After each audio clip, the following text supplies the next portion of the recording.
Good evening. The March 20th, 2024 school committee meeting is now called to order. Item 1.1, District Vision.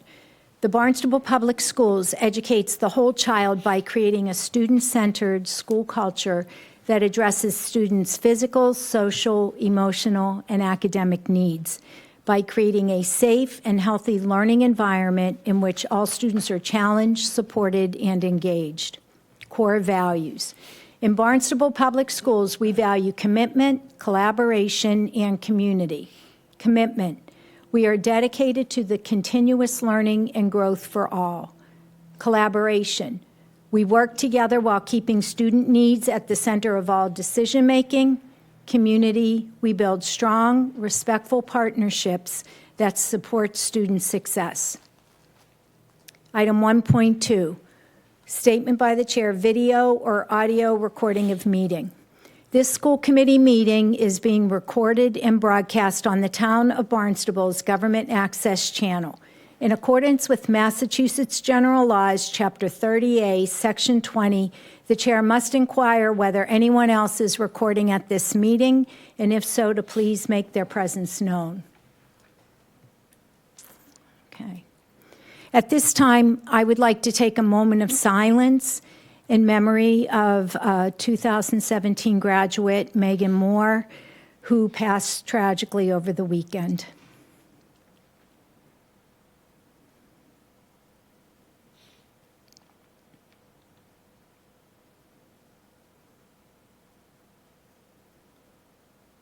Our thoughts and prayers are with her family. 2.0 highlights in education. 2.1, we have Centerville Elementary's classroom assistants, dog Star, and Haley Morin. And Kim White. I'm Kim White.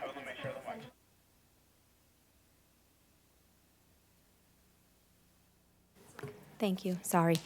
Kim White, the principal of Centerville Elementary School, and I have with me Miss Holeigh Morin, our school counselor, and Star, the latest employee, to join us at Centerville Elementary School. So Holeigh has a really great presentation to share with you, with some information about Star, how we got her, and the work she does for us. So I'm going to turn it over to Holeigh and Star.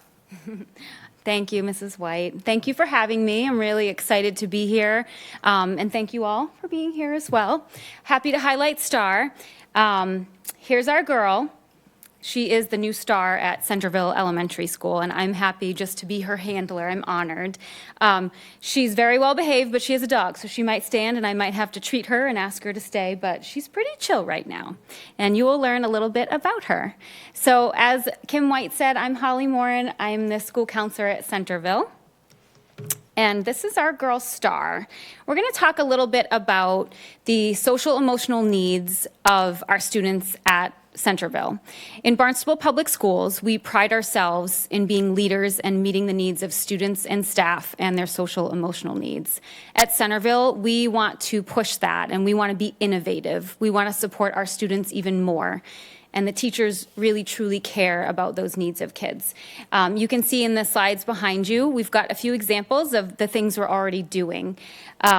We celebrate monthly different skills like kindness and bravery and acceptance and consideration. Those are things that we teach and we model, and we have kids do activities to be those things. Every classroom has a calm box, which is something to help kids learn how to self-regulate and self-soothe.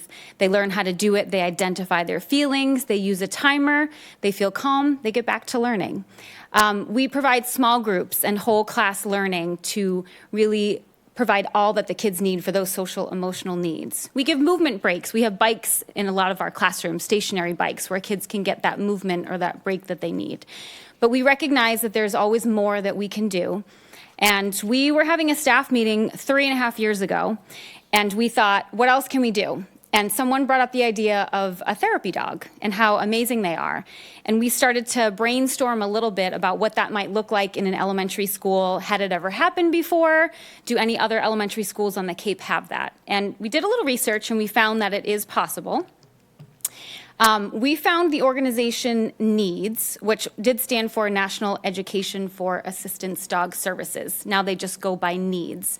And they train dogs for many different reasons.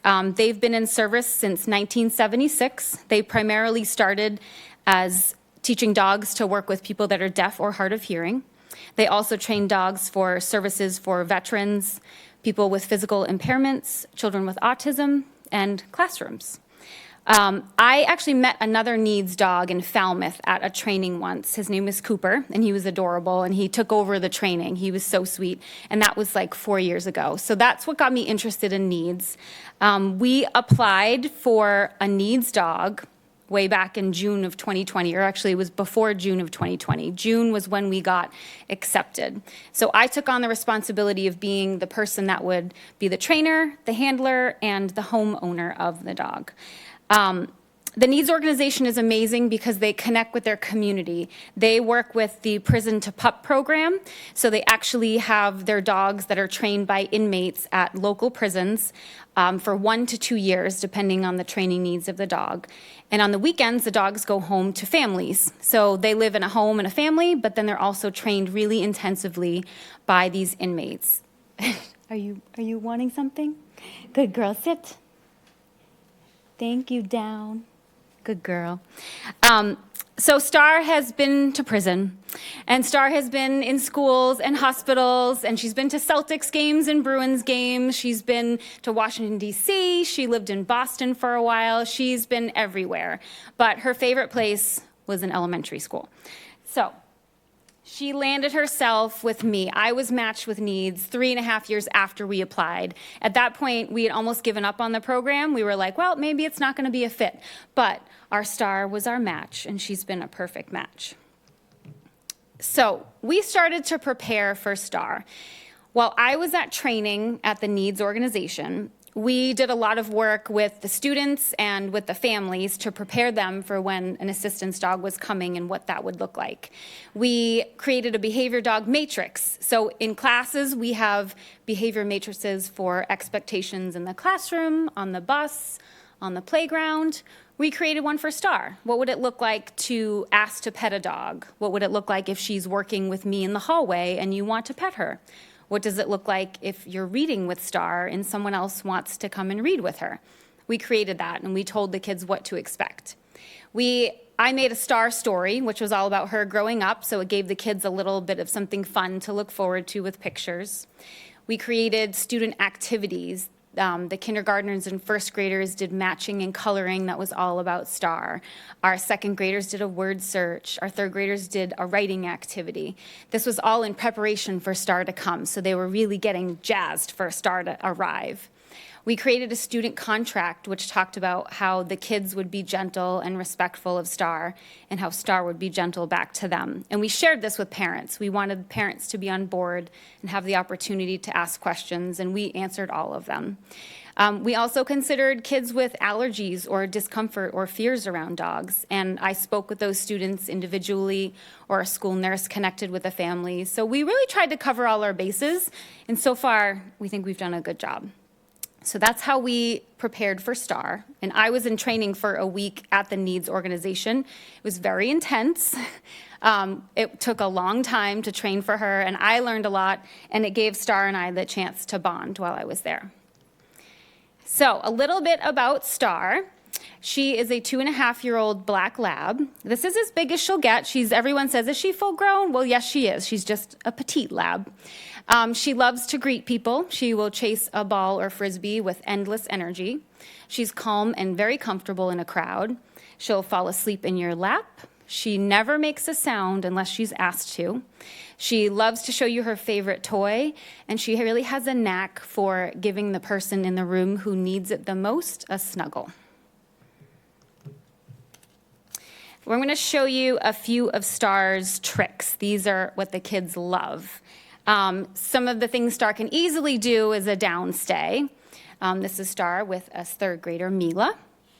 Star likes to help read a book. She can turn the page of a book with her cute little nose.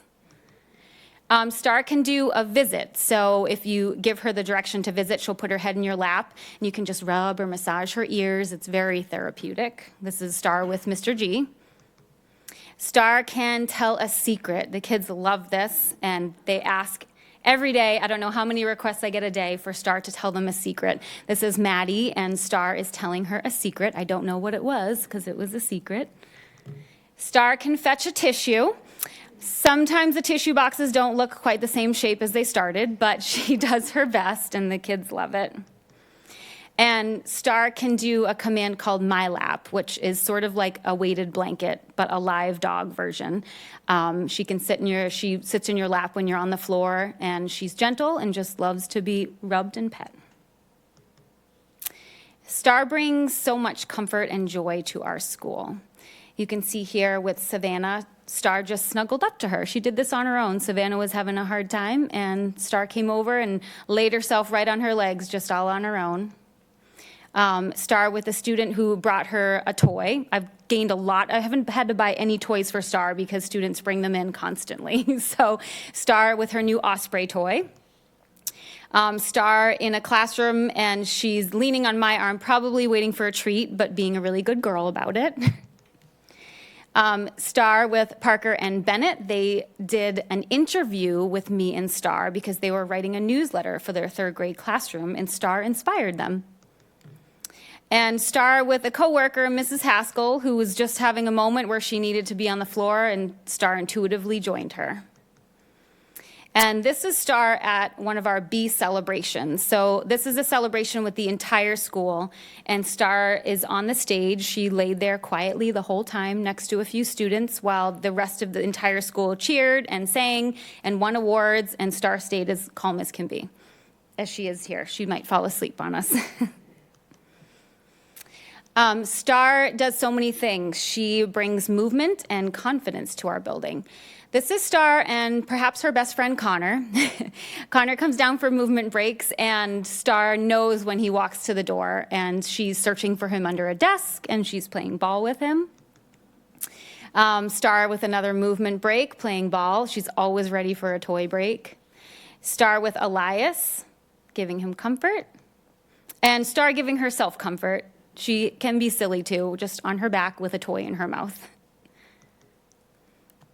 Star has made an impact.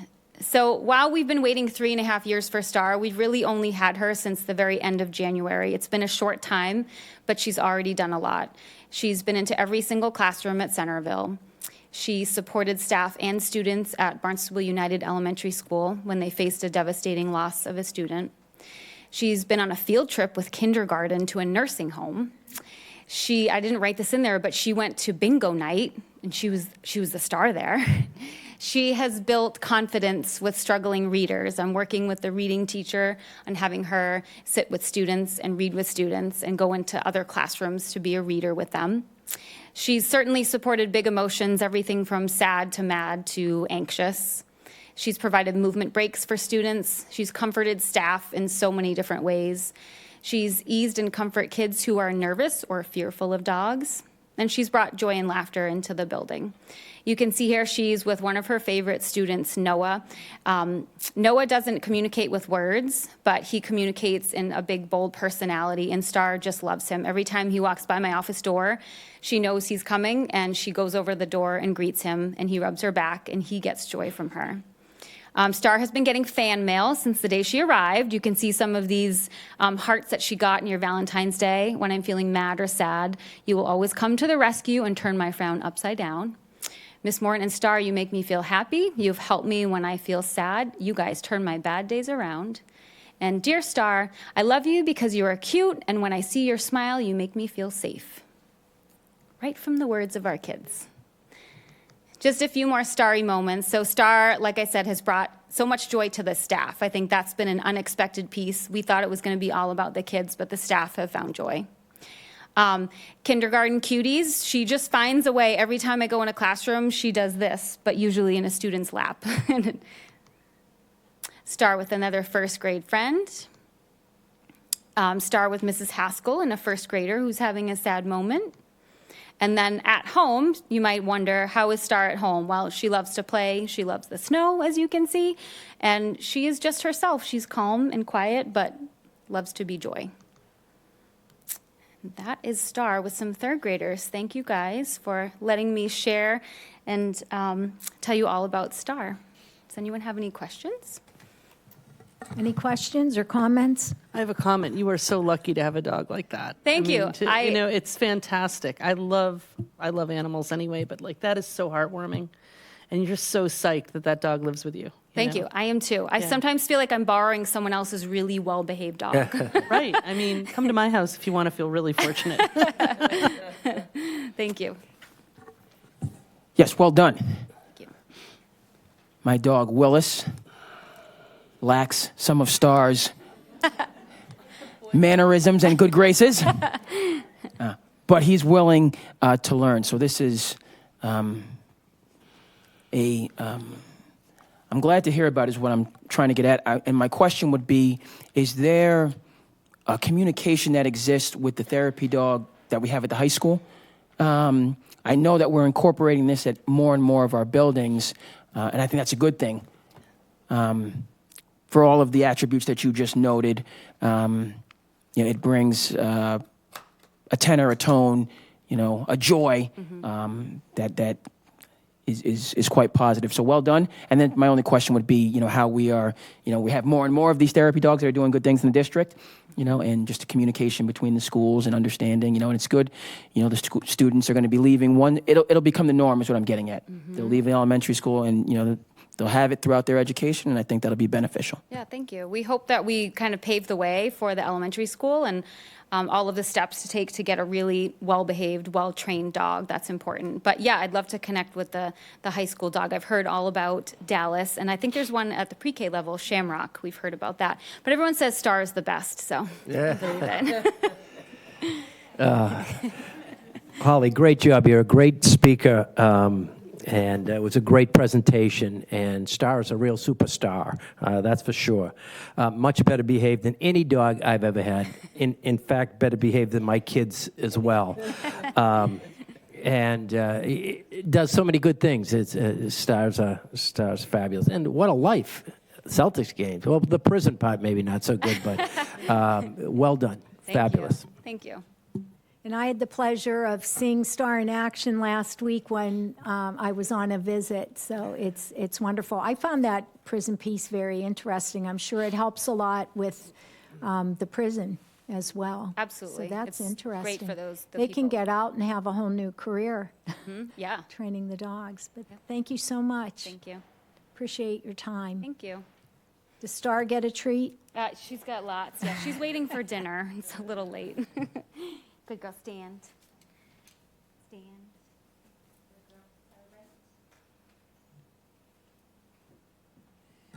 Okay, item 3.1, budget presentation.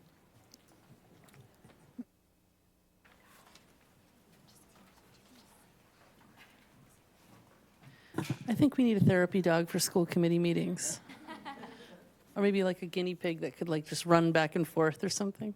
No? No takers?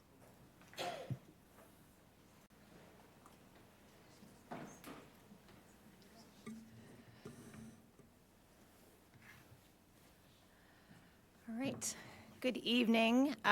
Chris Dwelley, the Deputy Director of Finance for the School Department, is joining me tonight to give a budget update to you as school committee members in advance of your public hearing. Chris has been working tremendously on this budget. The presentation tonight is a really high-level overview, continuation from our previous presentations. The meat of the budget is contained in a budget book that Chris and his office have put together to detail by the 18 sites the proposed budget about which you are holding tonight's public hearing. So I want to thank Chris and his team for all of the work that they've been doing. And then I also want to thank all of the directors and principals, those 18 folks who are in charge of various sites in putting forward their budgets and doing some really difficult work over the past couple weeks in particular as the budget outlook became clearer and clearer. And we find ourselves in a really tough situation, and I'll go into more detail about it in light of the ESSER funds expiring as well as some less than favorable state aid. Again, I'll go into more detail in a moment. So tonight we're here at the public hearing. This presentation comes after an initial budget presentation in February. We had a roundtable workshop on February 14th and then a budget update on March 6th. Chris, do you want to jump in for this one?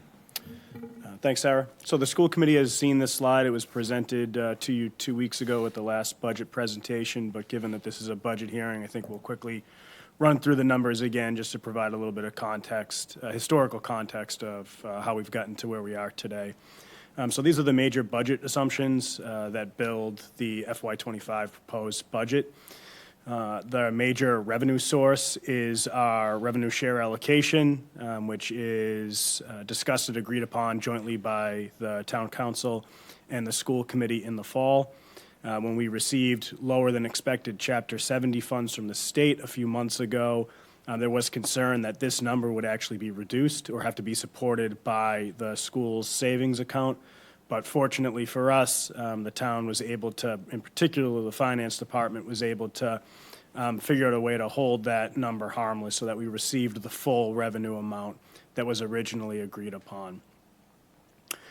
When we started to build the budget, we had a negative amount year over year from our revolving fund offset. That's primarily from our circuit breaker amount going down from 23 to 24.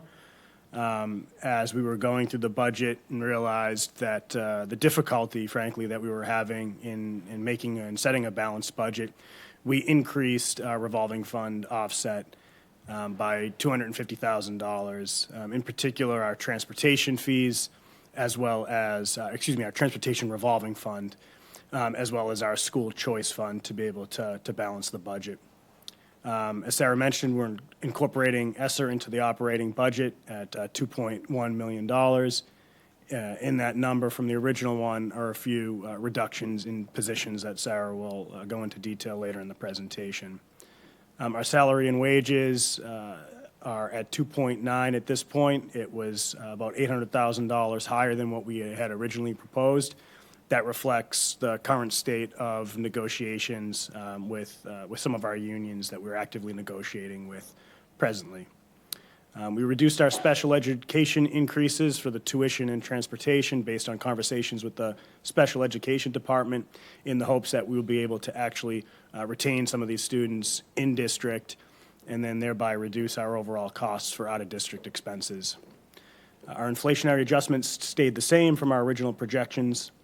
Our building-based substitutes, we've cut that down in the hope that that will be what we end this year with so that it will be able to sustain next year.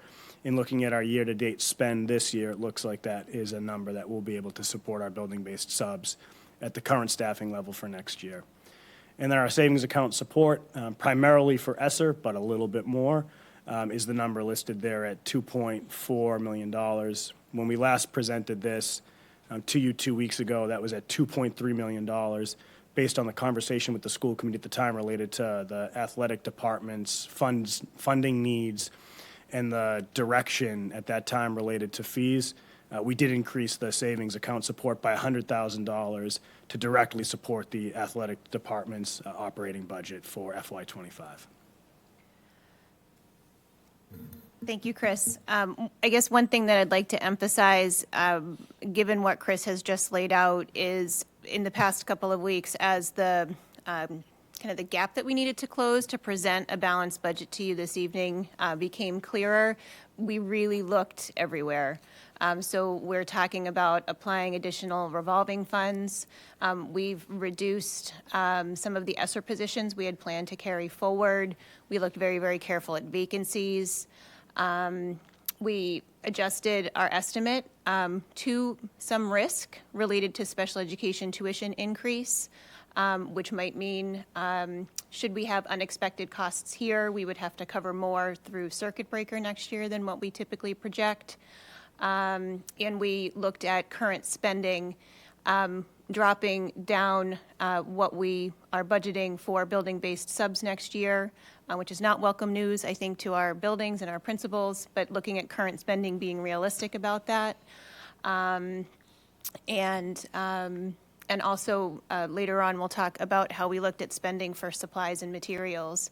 And we are going to freeze purchasing at April vacation so that we can take a look at how we're doing for end-of-year funds and strategically apply any end-of-year funds towards the application of next year's budget and kind of build that into kind of our fiscal discipline and our habits and practices going forward, because this is likely to be, I think, the first of several difficult budget years.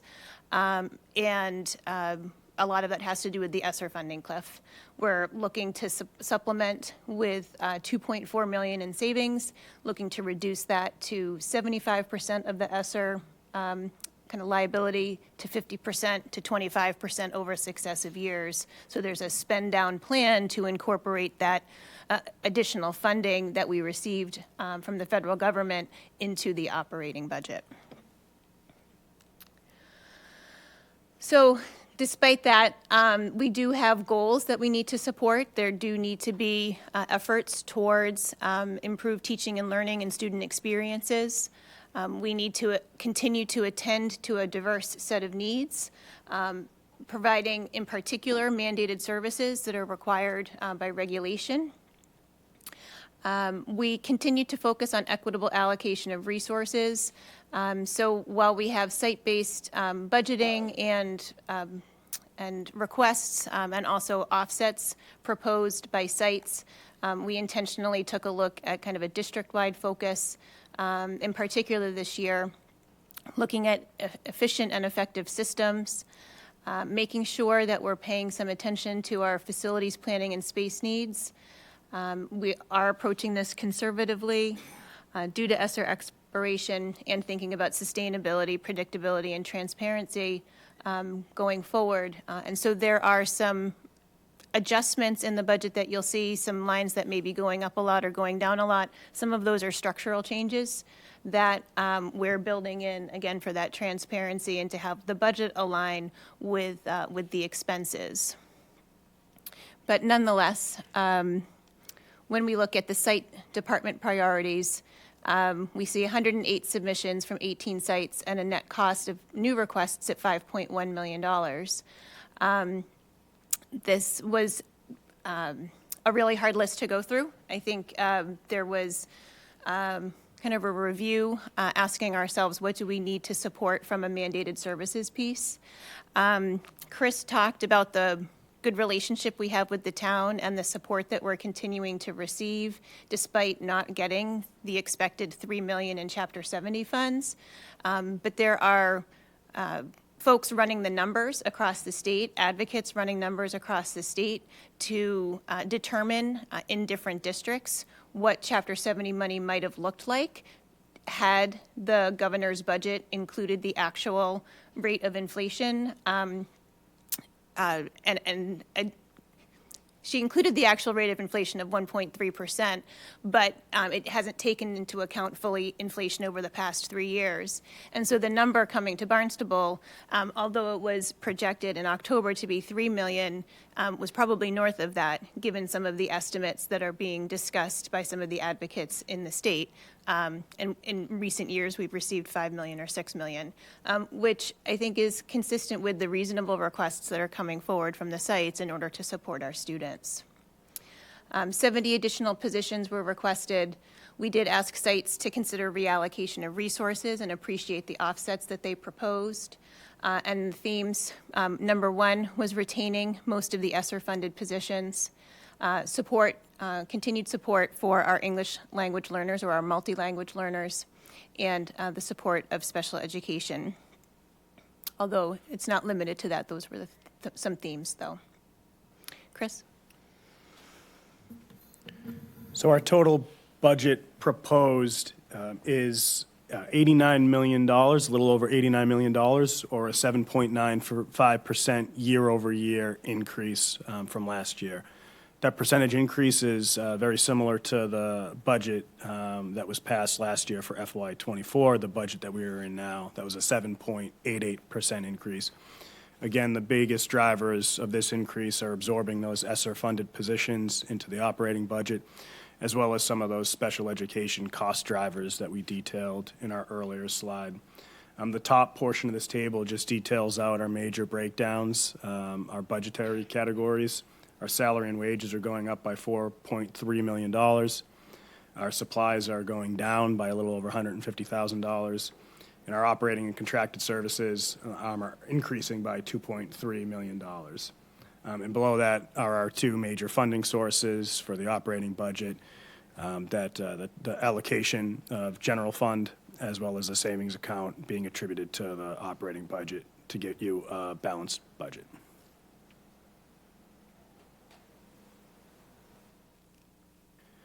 This slide is just a simple 7-year visualization of the town's operating budget.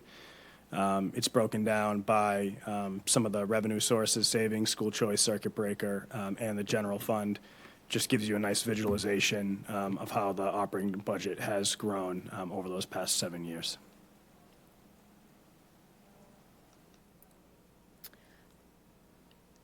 You had seen a version of this slide in previous budget presentations. These are categories of ESSER-funded positions that our principals proposed to retain numerically.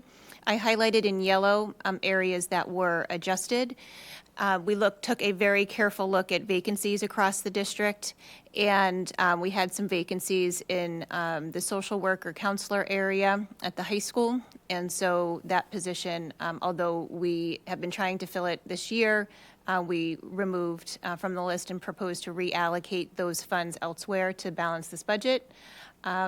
We had a vacant paraprofessional. No, I'm sorry.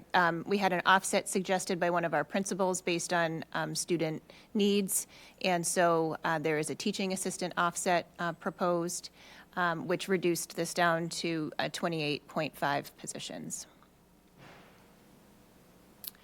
You saw the next two slides were investments to the budget, and the offsets are going to be coming at a later slide. They were just kind of a large number, but we have more detail for you tonight. So because this is a public hearing, I'll go through this in a little bit more detail. But we have 2 special education teachers proposed to be added as mandated services related to 17 students moving from preschool to kindergarten. We had 8 PCAs proposed. We have reduced that amount, again, taking a careful look at vacancies across the district, and reduced that to 4 in order to balance this budget and be realistic with what we think we can fill. To meet mandated speech and language services, we're proposing the inclusion of a speech and language pathology assistant. There are some structural adjustments to the budget that do come at some cost. One is increasing the art teacher at Hyannis West to 1 FTE to properly cover all of the specials. There is an offset proposed for this based on the particular schedule at Hyannis West, which is going to be detailed a little bit later. But it appropriately restores Title I funding to an appropriate use, providing literacy services, and the art teacher will provide additional specialist time. At BCIS, making the art teacher full-time to 0.2, I'm sorry, the science teacher to full-time by adding a 0.2 and adding 0.4 to the art teacher. This will better address scheduling needs, and there is an offset proposed by this principal in order to accomplish that.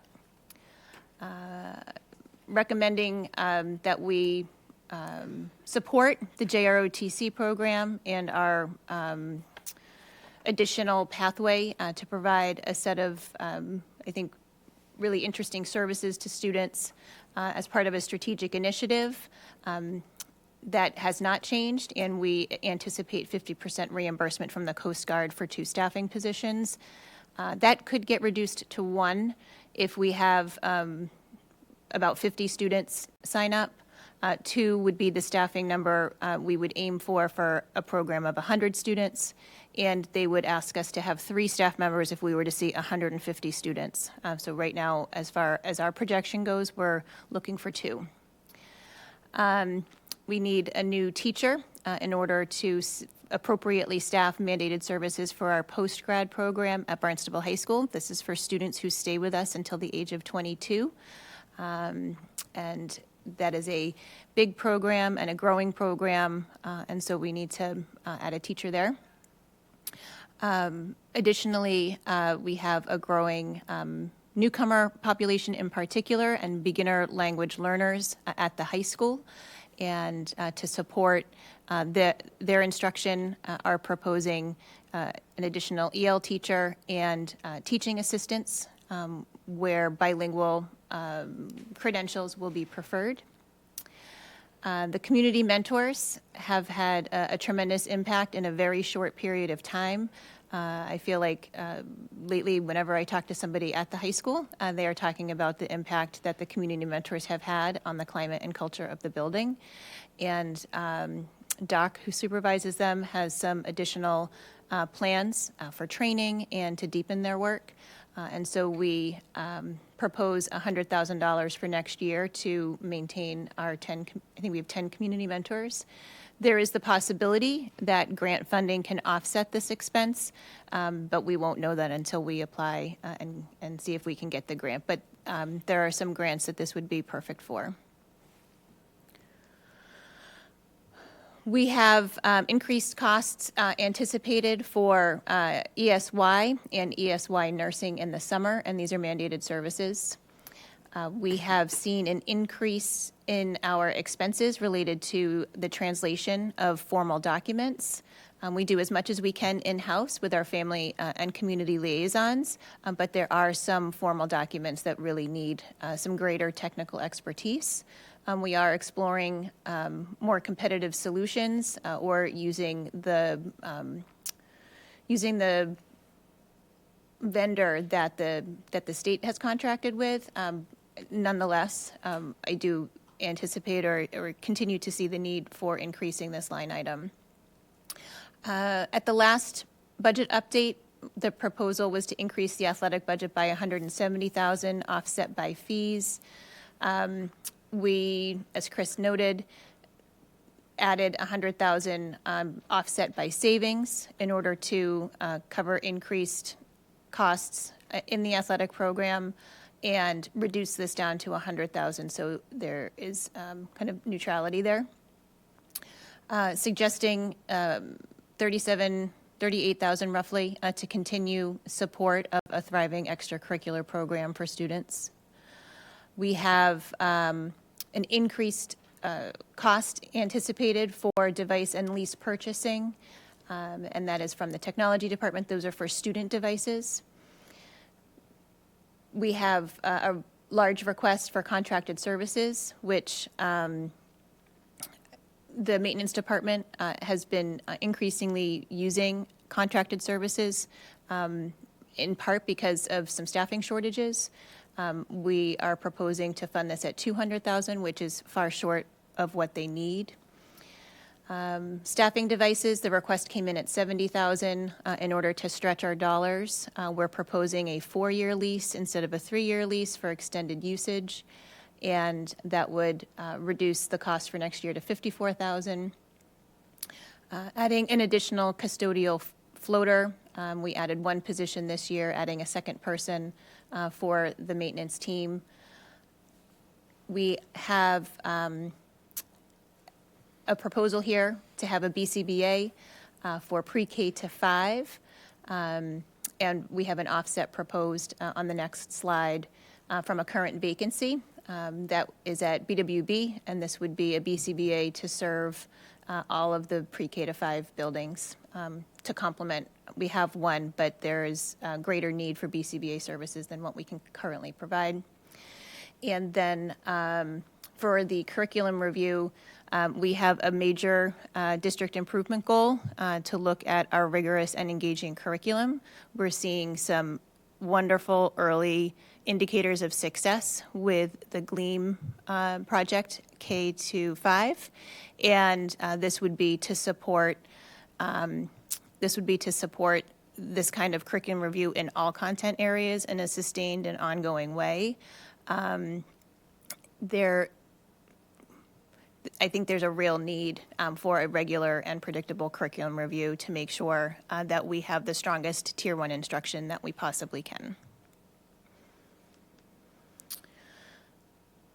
Offsets and reallocations are on the next two slides. As I noted, we are expecting 50% reimbursement from the Coast Guard. We are increasing the use of savings per your discussion March 6th to cover athletics. We are going to offset the curriculum development costs by about half and we suggest a reallocation of some professional development funds to support the curriculum review. We think this goes hand in hand consistently with that. At the last meeting, we had proposed about a $500,000 reduction based on supplies if we cut expenses by 5%. Chris laboriously went through various lines across the budget to look for ways that this could be reduced, and then all of the sites were sent a request for where they would trim. And so the total here comes to $260,000. I think what was uncovered is that there is not a lot to trim in this area, but we did an exercise to really look at all of the expenses to see what we could do. We have about $1.9 million in staff positions, and I'll talk at greater detail about those proposed positions. We thought very carefully about them, looking to absorb through retirements and resignations wherever possible. And as I had already noted, really taking a careful look at where we had vacancies that we want to fill or feel like we need to fill, but looking there first. We'd already done some of that work before March 6th, and that was with respect to the Medicaid coordinator, which was a part-time position, and an admin assistant for the EL department, both of which were vacant. In terms of the staffing positions, communications have gone out last Thursday and then to the entire district on Friday to share details with individuals affected by this. This is never easy. I did mention at the budget workshop that there were some areas where I thought we might be able to, quote, right-size the district, where we were seeing some small class sizes because of maybe some shifting services.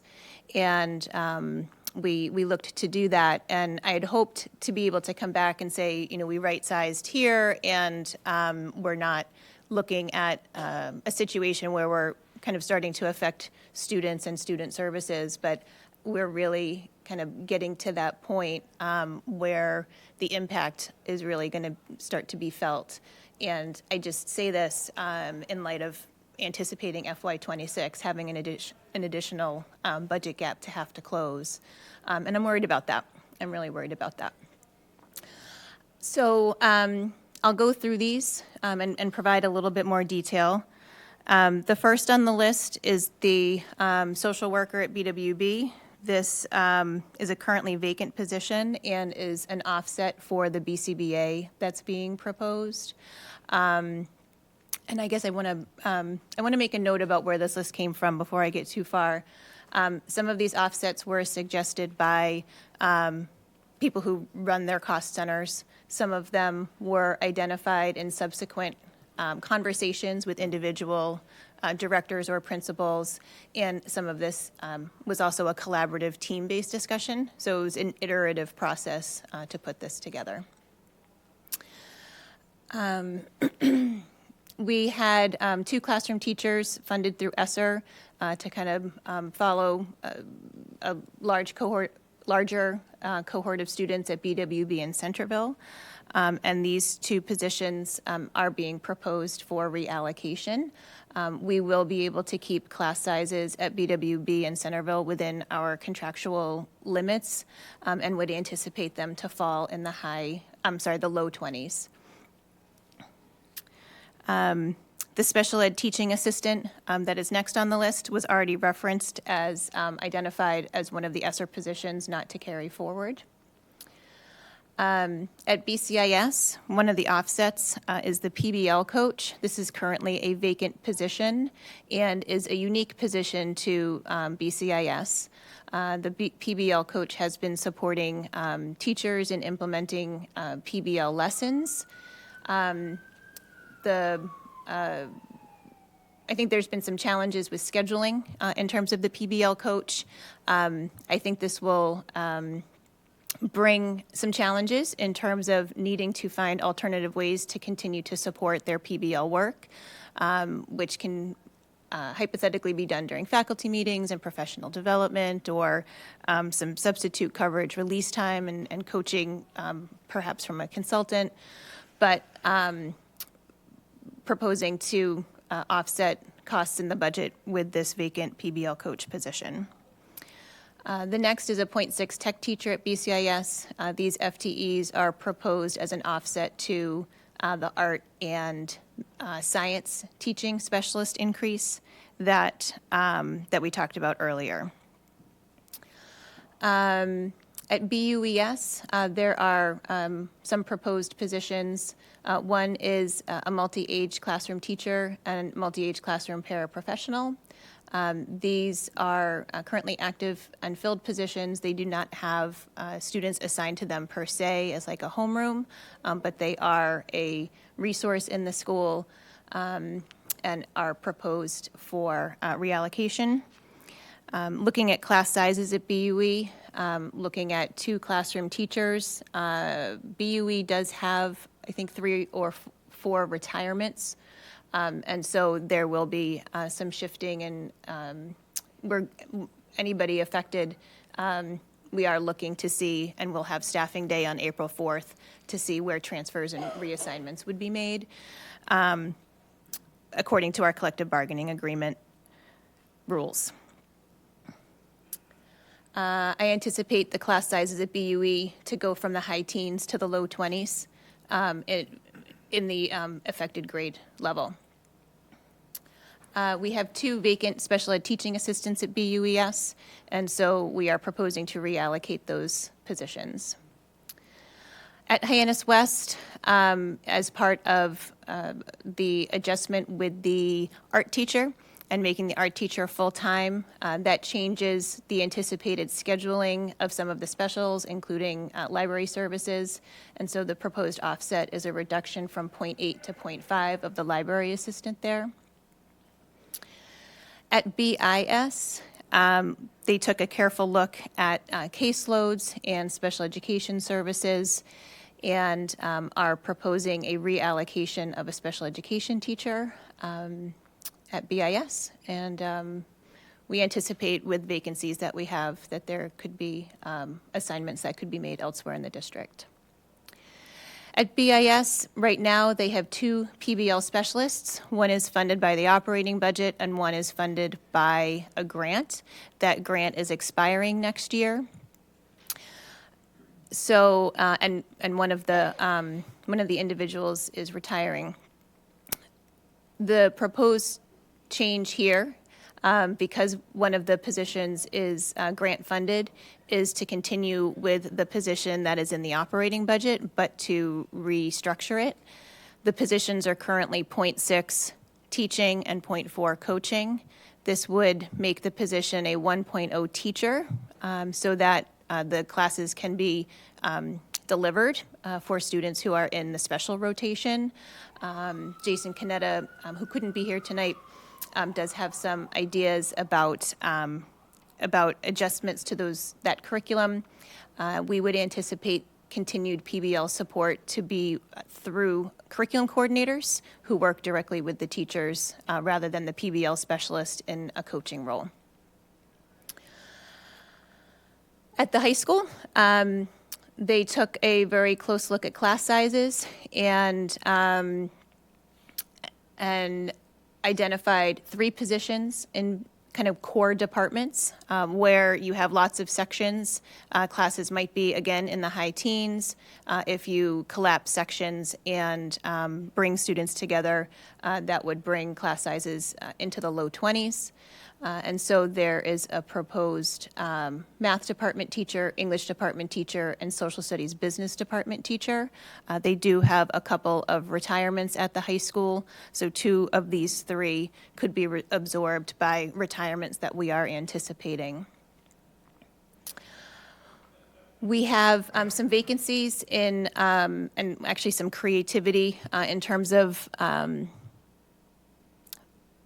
our ACE program, which is our alternative learning program after school, and there is a vacant position that we are proposing to reallocate into the regular budget as a result of that vacancy. And then the BHS counselor was one that I referred to previously as their funded position that we had hoped to carry forward, given social emotional needs. But with it being vacant and with it being an ESSER-funded position and not being able to fill it this year, we are proposing to reallocate it. As far as kind of bigger pieces that affect multiple schools, we have, or the district itself, we are proposing a reduction of a math coach. We have 2 math coaches in the district. This would preserve some math coaching, in particular for our new teachers who need that support. We are proposing the reallocation of 1 math coach. I will say this was a very hard proposal to put forward in listening to the principals and hearing about how the math coaches are working with the teachers and the impact that they're having directly with them on their instruction. This next one was a really hard one to get to as well, and it doesn't feel good. None of these feel good, to be quite honest. And like I said, when you're right-sizing and can absorb by vacancies or absorb by retirement, you know, it feels like you're doing your due diligence. But we're starting to get into real services. And so I guess if I could impress, again, we've really looked hard across the entire budget at opportunities elsewhere. But this next one is kind of after a team discussion and ways in which we could provide library media specialist services elsewhere. This is being proposed as a reallocation. The principals the impact would be kind of more of a site-based management approach to library services. We have an audiovisual tech in the district. This position, the person who held it retired and has been, it's been vacant, and we have been contracting with, I don't know what you would call them, but kind of a event management company for rentals. So the finances come out of our, the fees that we charge for an AV tech that might be needed. And I think the high school is making do without it. So we propose reallocation of the AV tech position. And then 2 other district positions are being proposed for reallocation. One is the school attorney. I love working with Jane and her contribution to the district. There are I think, increasing specialization and consulting attorneys in outside of the district may be able to provide that support. So that is a proposed reallocation. And then the Director of Teaching and Learning grades 6 through 12 is also a proposed reallocation.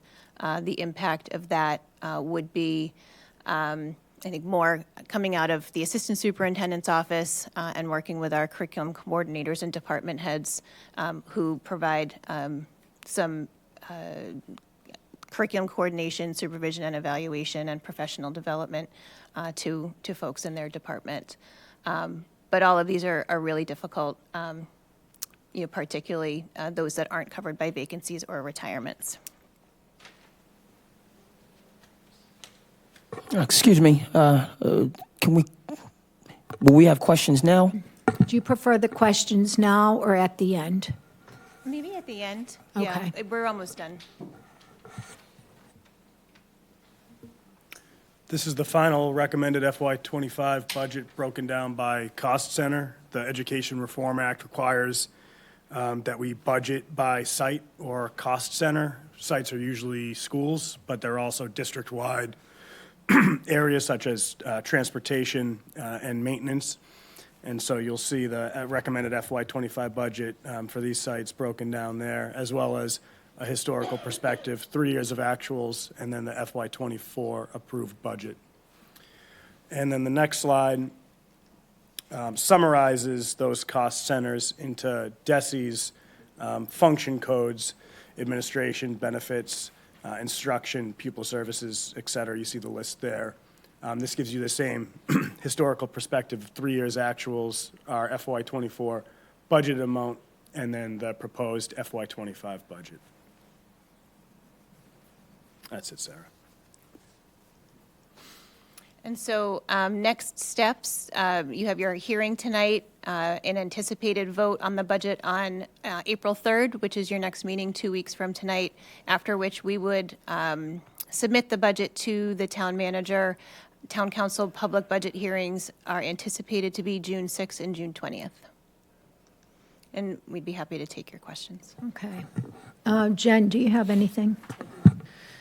So I am always very concerned when we give up any amount of local control and we farm out jobs that, to firms that don't necessarily care about us as a community. So in particular, I'm talking about the school attorney position.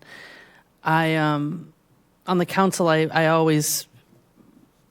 have a really hard time supporting not having someone in-house in that position, because I feel like it's imperative that we have people looking out for us and not just someone in an office stay until 5:30 that night to finish something up quick for us and not really care. So if there's an opportunity to, I'm sure all of these are up for discussion. And I have a lot of thoughts about other stuff too, but I wasn't anticipating that one. And I think it would be something that I would be willing to bifurcate out. I feel like we need to really have someone watching our back in that position. And just the onslaught of emails that I've received from parents that are concerned about different, IEPs and other things, I feel like it's a position that we should really retain. So I'm going to look hard at that. And, I've received all the emails as well about the library assistants. And, I have a master's degree in Latin and ancient Greek, and therefore a major aversion to libraries because I spent too much time in them. But I understand how important they are. And when we went through our tour the other day at the United Elementary School, it was the library was a vacuous space. And it was not nearly the library that I remember as a child, where you could check out a stuffed character and bring it back on your desk. It was like they didn't have therapy dogs, but they had stuffed Curious Georges or whatever. And maybe it's just archaic, and and I'm an antique. I'm definitely willing to say that, but it does pain me a little bit when I see how successful our local libraries are. And how much good they're doing, and the Hyannis Public Library absolutely jams. And, Sturgis Library, people go there for seeds. These are just some institutions that are fundamental to our community. And kids learn that respect and that way of doing things in our schools. So I understand all of it. It's just a grind trying to make the numbers work. But there are some things like local control over, how we direct our message that I'll be really vigilant to keep. And the libraries really hit home too. So, but I know this is just a Sisyphean task. Every year it's another thing, and it just the budget restraints. I think the lesson here is that there is one bag of money in the town. The school doesn't have its own bag of money.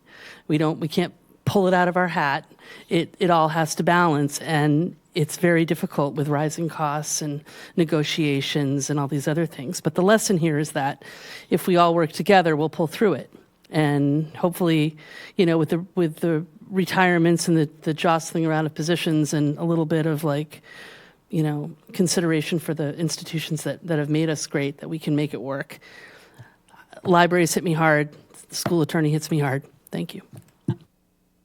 Andre. Yes, I'm going to concur with my colleague in terms of the surprise in relation to those two positions. Dr. Ahern, is there a precedent for a district not having a school attorney? As far as I've been affiliated with the Barnstable Public Schools, we've always had a school attorney. I think it's unusual for a school department to have a dedicated attorney. More districts have legal firms that they work with. Okay, because again, for me, being in Barnstable, and then working in the district, I've never known a circumstance where we haven't had a school attorney. I can't recall in previous administrations when Dr. Chakowski left us to move on to Lexington. The school attorney then at that point in time stepped in to become the superintendent until we found new leadership. So I concur with my colleague, that was surprising. In terms of the media specialist that's been noted, and we've received feedback from the community in terms of the importance of that role. And so, yes, it's important. I'm not going to add to what Jen had to say in that regard. I just feel that the way that specific opening was handled in terms of a staff member being here for 17 years and then applying for a new position and holding a position for less than 40 days, and then that position being X'd out of the budget, yes, these are difficult decisions. It's hard. I've experienced it myself, having my contract not renewed twice in 3 years while missing 1 day in those 3 years. So there's a level of understanding. Now, the first instance for myself, it was budget related. The first instance. So I understand, I've gone through it, but just again, that the role is important, and then how we're handling things in-house. If we have someone that's been here for close to 2 decades, you know, and then they assume a new position for less than 2 months, and then it's X'd out of the budget, you know, we're looking under every rock in terms of what book can we not buy here, what $10 can we not spend there. Wonderful. But then we got to apply some common sense, I think, in terms of, you know, people that are here that are doing what they're supposed to be doing.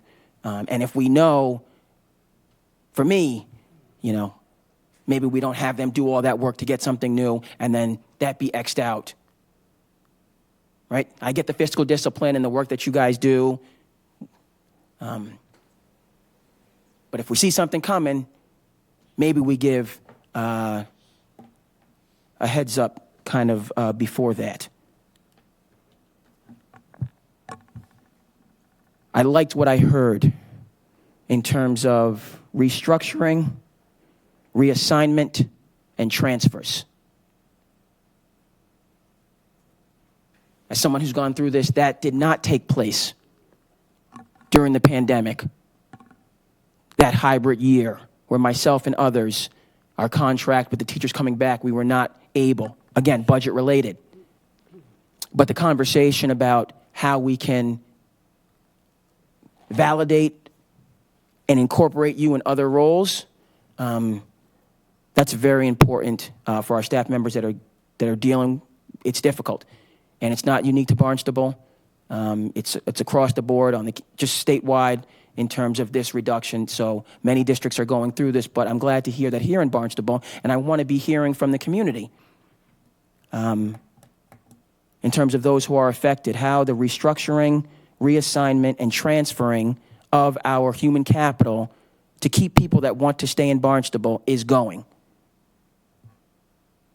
Because that's, it's common sense, it's courteous, and it makes sense in the long run to keep people who are doing good work. Peter? Yes, I read that budget book that you put together as well. That was great. And I myself said, okay, I got to go find some money here, someplace. There's got to be a mistake somewhere. And I didn't. I went through the whole thing, and I got to the high school. I had some questions. Maybe it's just the way it was presented, but some things I didn't understand. And it was based on curriculum leaders. I can't open mine, it won't open here, but for example, you had a line item, it said science teacher, 0.6, 72,000. And then you said curriculum leader, 1.2 for 145,000. Could you tell me what that is? Can you speak to the role of the curriculum leaders while I bring it up? And I'll find the line item.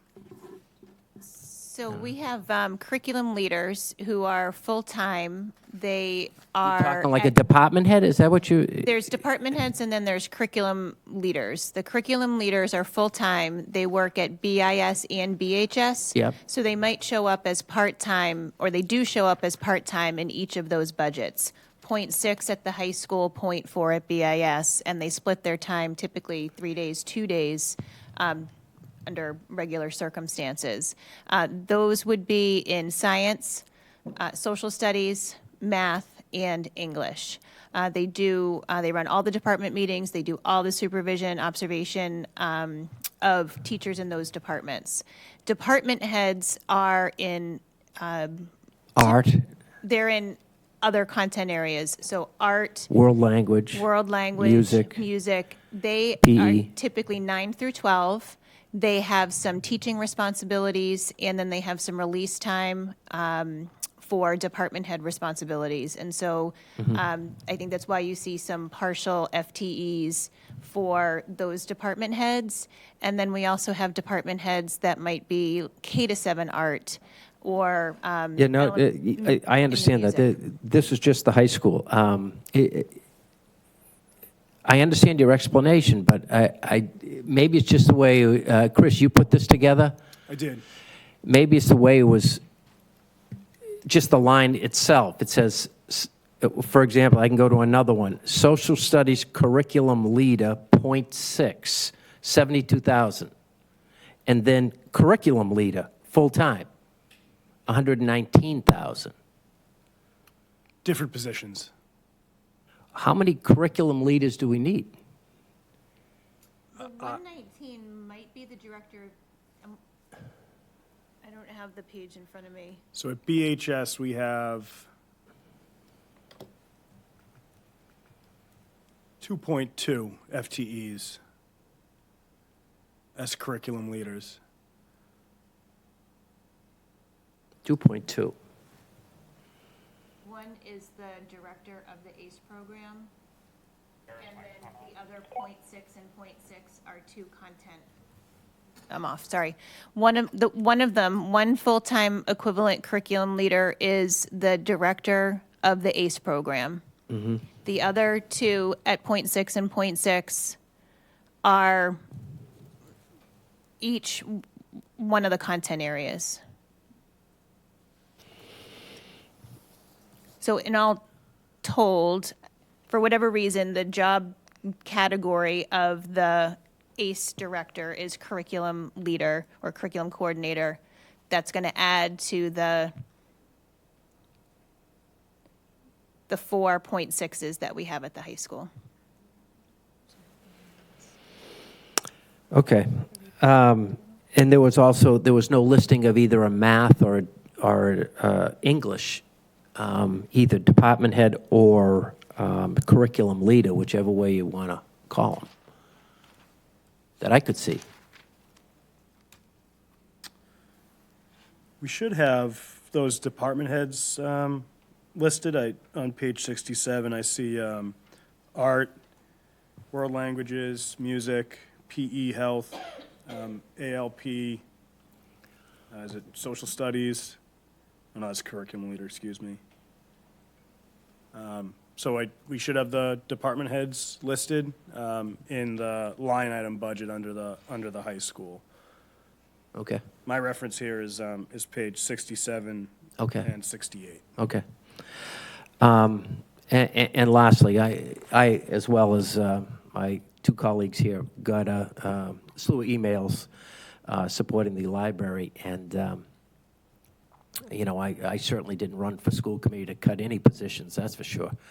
And I could be talked into possibly reconsidering that cut, but if we restore that position, just like any of these positions that Sarah put forth, what staff cut then replaces that one? It just goes down the line to provide for our budget. That's what bothers me. It could be a slippery slope for sure, restoring one position and for the sake of another position, et cetera. You know, what we truly need is some good news from the governor to restore the Chapter 78 formula we are expecting, but I don't know how hopeful I am about that, so. Kathy, may I ask one more question before you close Sure, out? go ahead.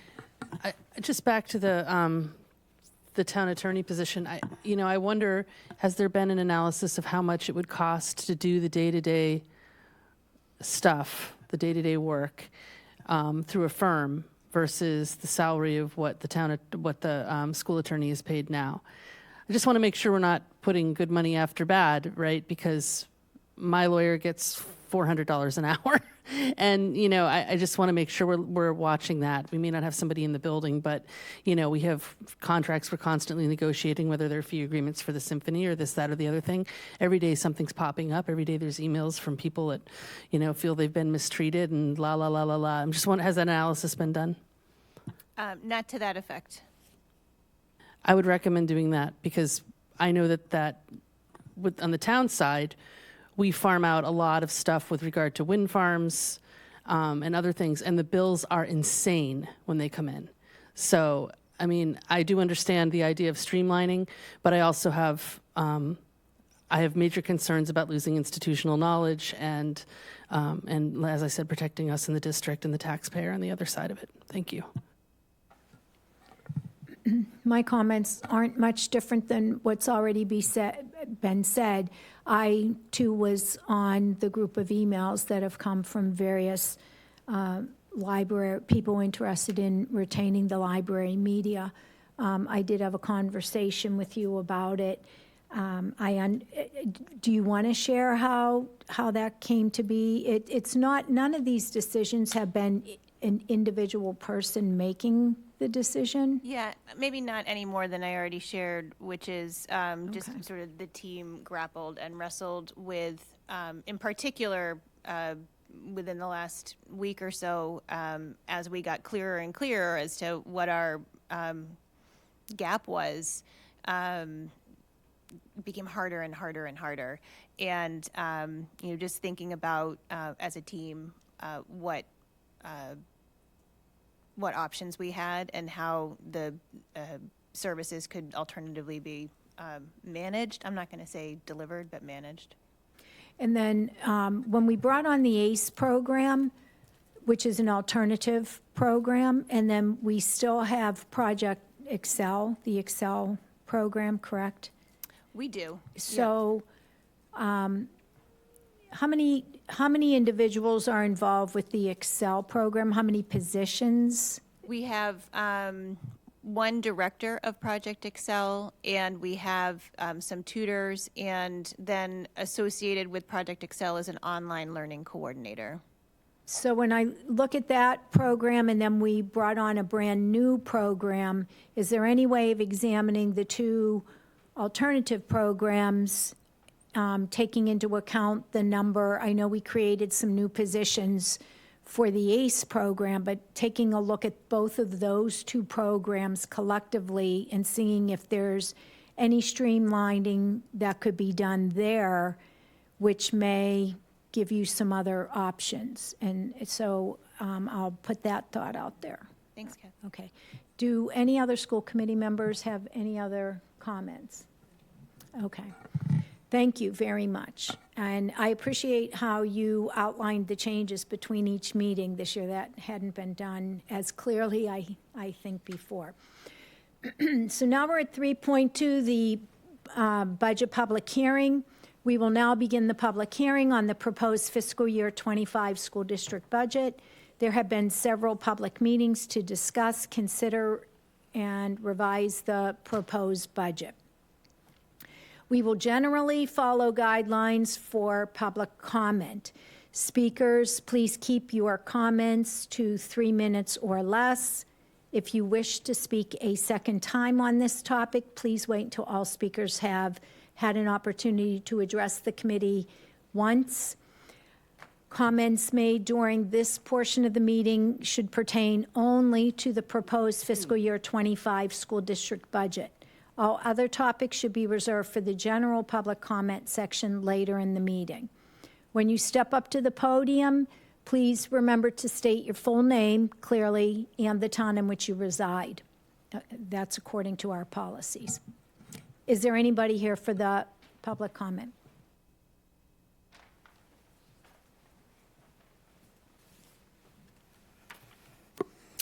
Jennifer Mullen, West Barnstable.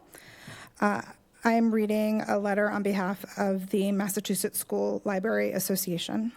It has come to my attention that there's a plan to cut the K-7 library coordinator position for the Barnstable Public Schools. This deeply concerns me as the president of the Mass School Library Association and as someone who has been in a district with no elementary school librarians for the past 10 years.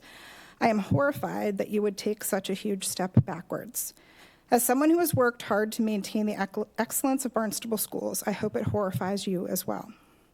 If you haven't had a strong library coordinator in the past, you may be unaware that a library coordinator is a curriculum partner, a co-teacher, a student support person, and they provide help for every single member of the school community in a myriad of ways that would surprise and impress you. From a financial perspective, you will be losing thousands of dollars worth of resources in what you already have in print, but also your school will lose access to the databases provided to the state, by the state to schools with a licensed media specialist. This includes Payable Go and Elementary in Context, which are directly geared towards your elementary school students. I'm thrilled that you plan to keep library paraprofessionals in place, but by removing the coordinator, you are doing a great disservice to your students and your faculty. I hope you will take the time to consider the repercussions of removing any oversight of your K-7 library program. The idea that the principals will have the time or the training to take up the responsibilities of collection development, weeding, training paras in library administration, championing digital literacy, grant writing, strategic planning, and creating a summer reading program is laughable. Most importantly is the equity issue. With no consistency in the program, students will not all have the access to opportunities to learn. I know you don't have a lot of time to investigate, so I will give you the bullet points from the Mass Board of Library Commissioners, their top 5 reasons for having a licensed school library teacher in every school. Years of research has shown that good school libraries, ones with licensed school library teachers, lead to greater student achievement. Attempts to restrict access to books and book challenges are happening at a record number in Massachusetts. Research skills and the ability to identify misinformation online are critical in today's world. Licensed school library teachers teach research skills, critical thinking, and the importance of looking at the context of information. In Massachusetts, students in schools that have licensed school library teachers have more access to educational and cultural resources. Artificial intelligence is the newest technology, but it won't be the last. Licensed school library teachers teach both staff and students how to use the latest technology. If you have any questions about any of this, please feel free to reach out to Barb Fecto, President of the Mass School Library Association. Thank you. Thank you.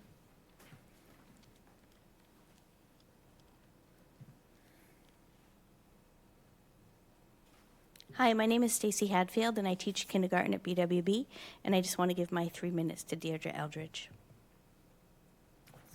Hi, I'm the library media specialist we've all been talking about. My name is Deirdre Eldridge. I reside in Dennis, Massachusetts. I am the current library media specialist, K-7 for Barnstable. This role has existed in Barnstable for over 12 years to my knowledge. I have been in this role for 8 weeks. I have been employed by Barnstable Public Schools since 2006, mostly as a first grade teacher. On October 27th, 2023, I embraced a bold opportunity and applied for the posted role of library media specialist, K-7. I then had 2 interviews with administrators for the position. On January 5th, 2024, the current superintendent approved my hiring as the Barnstable Public Schools library media specialist for grades K-7. On March 14th, 2024, I was informed that my position is to be eliminated in the new school budget. I am extremely perplexed, disappointed, and hurt that a position that was approved 2 months ago by the current administration would then be removed from the budget by that same administration. I understand you are all facing difficult decision-making process, and all roles are important. I hate to see one role flipped for another one. And while I could stand before you and discuss the injustice I feel, I will instead use my time to champion libraries, books, equity, and a love of literacy for all our students. Inner explorer, knowledge seeker, adaptive thinker, thoughtful communicator, and action taker. This is the Barnstable Public Schools' vision of a graduate. These are the skills we promote that students should be developing in their educational experience. The library is essential to growth in these areas. Underlying this skill set is a need for equity. The library media specialist ensures equitable collections across 7 schools in both print and digital options. Our current collections require careful consideration to ensure we are providing the best for Barnstable students. Books and reading are key to creating engaged and informed citizens. It is the honor of my role to put books into the hands of our students that reflect their experience, while also allowing them to open their mind to the experience of others. Literacy is at the core of all facets of education. Extensive research has proven time and time again that well-funded, properly staffed school libraries lead to better test scores. We are all here because we believe in education. The nucleus of education is our libraries. In 2 months in this role, I can say at the K-7 level, our library programming is extremely limited. I have uncovered that there is serious work to be done. I wish I was here to propose opportunities to bolster our libraries rather than advocate to not strip them any further. I've just begun to peel back the vast opportunities we could begin to bring to Barnstable. Our public school libraries may be the only library our students ever visit. Our library books may be the only books students are bringing home. Our library books may be the only access students have to books in their home language. At this juncture, our current library program in Barnstable Public Schools is tragically disjointed from school to school. As a community, we should be championing a revitalization to our library program rather than lessening it further. Some students spend as little as 20 minutes in their libraries every other week. I have substantial goals to work with administration to grow this programming to better serve our students and provide them with greater literacy experiences. We need to create unity across the district with a management of our libraries that ensures all students are receiving a robust library experience that promotes the skill set highlighted in our vision of a graduate. This can't be done without leadership. This can't be done without a singular vision who will guide and advocate for our libraries. In the school committee handbook, there is a library collection policy. It states the library media specialist, K-7, quote, oversees the acquisition, maintenance of print and electronic materials for the district. In light of this proposal, I wonder who will manage our K-7 library collections. Who will ensure our students across the district are being exposed to equitable and diverse books? Who is researching world language titles and adding them to our libraries for our EL students? Who is designing and supporting library class at the intermediate school? Who is accessing the digital databases available through the Massachusetts Library Association? The paraprofessionals who manage our libraries are highly capable, dedicated staff members. They possess passion for our students and for literacy.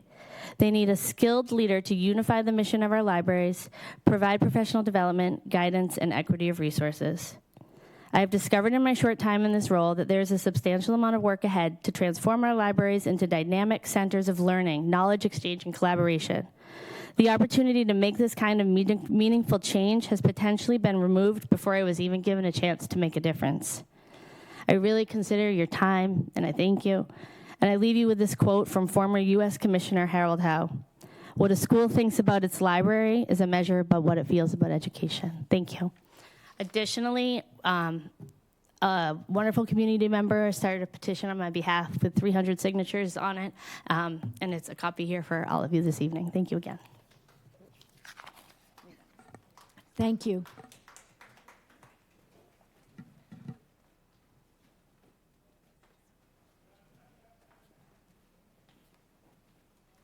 Hello. Thank you all for your dedication to the students of Barnstable. My name is Julie Angelillo. I'm a resident of Dennis.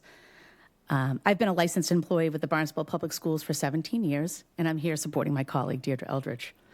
After 17 years of teaching experience in the classroom, Deirdre was recently hired as the library media specialist in January, and then informed that her position was to be eliminated last week. Eliminating this position means that the libraries across the district in grades K to 7 will be managed by paraprofessionals under the guides of their individual principals who do not have room on their plate for more responsibilities. While the students in my school are very lucky to have an extremely bright, hardworking, and dedicated library assistant, it is out of her scope of practice to be expected to create, plan, and implement programming. As a mother of 3 teenagers in the Dennis-Yarmouth School District, a district among all the others on Cape Cod that has certified librarians in all of their schools, I can say with sincerity that the libraries have had an incredibly positive impact on my children's educational journey. My son learned about racial inequity through poetry activities. My older daughter was introduced to the world of Harry Potter by her elementary librarian. Once she started, she devoured all 7 books within 1 year. My younger daughter, who has more difficulty with reading, connected with her librarian through graphic novels. And then she was encouraged to explore audiobooks, which have allowed her to be immersed in greater content and vocabulary than she was able to read on her own. Their school libraries have not only provided my children with access to a wide range of books and educational materials, but they have also offered a supportive environment where they could explore their interests, conduct research, and develop critical thinking skills. Additionally, their libraries have served as welcoming spaces for collaboration, innovation, creativity, with opportunities to connect with other students and have group discussions. The full potential of school libraries can only be realized with the expertise of a licensed educator dedicated to them. Deirdre's educational experience, organizational skills, innovative thinking, creativity, and pure commitment to student learning is what the Barnstable libraries need to provide these students with the same experiences my children have received. Keeping Deirdre's position of library media specialist would benefit students of Barnstable in creating equity among our elementary schools and improving access and function of the intermediate school libraries. This position also plays a crucial role in supporting teachers by collaborating to create engaging lessons, incorporate multimedia resources, and promote digital literacy skills. Therefore, I urge the school committee and the administrators to prioritize keeping the position of library media specialist to preserve and enhance the school libraries in grades K to 7. Failure to do so will keep the school libraries from becoming the educative, inspirational spaces students deserve. It'll lead students away from rich literature, educational materials, and socialization and toward more individual screen time. As a nurse, my concern for the isolation that screens provide and the lack of enriching content available continues to grow. Having a licensed educator oversee our libraries will not only prevent that, but will also align our libraries with the Barnstable's vision of a graduate, inner explorer, knowledge seeker, adaptive thinker, thoughtful communicator, and action taker. I can't think of a better place to provide opportunities to improve those skills than a library. Can you? Thank you. Thank you.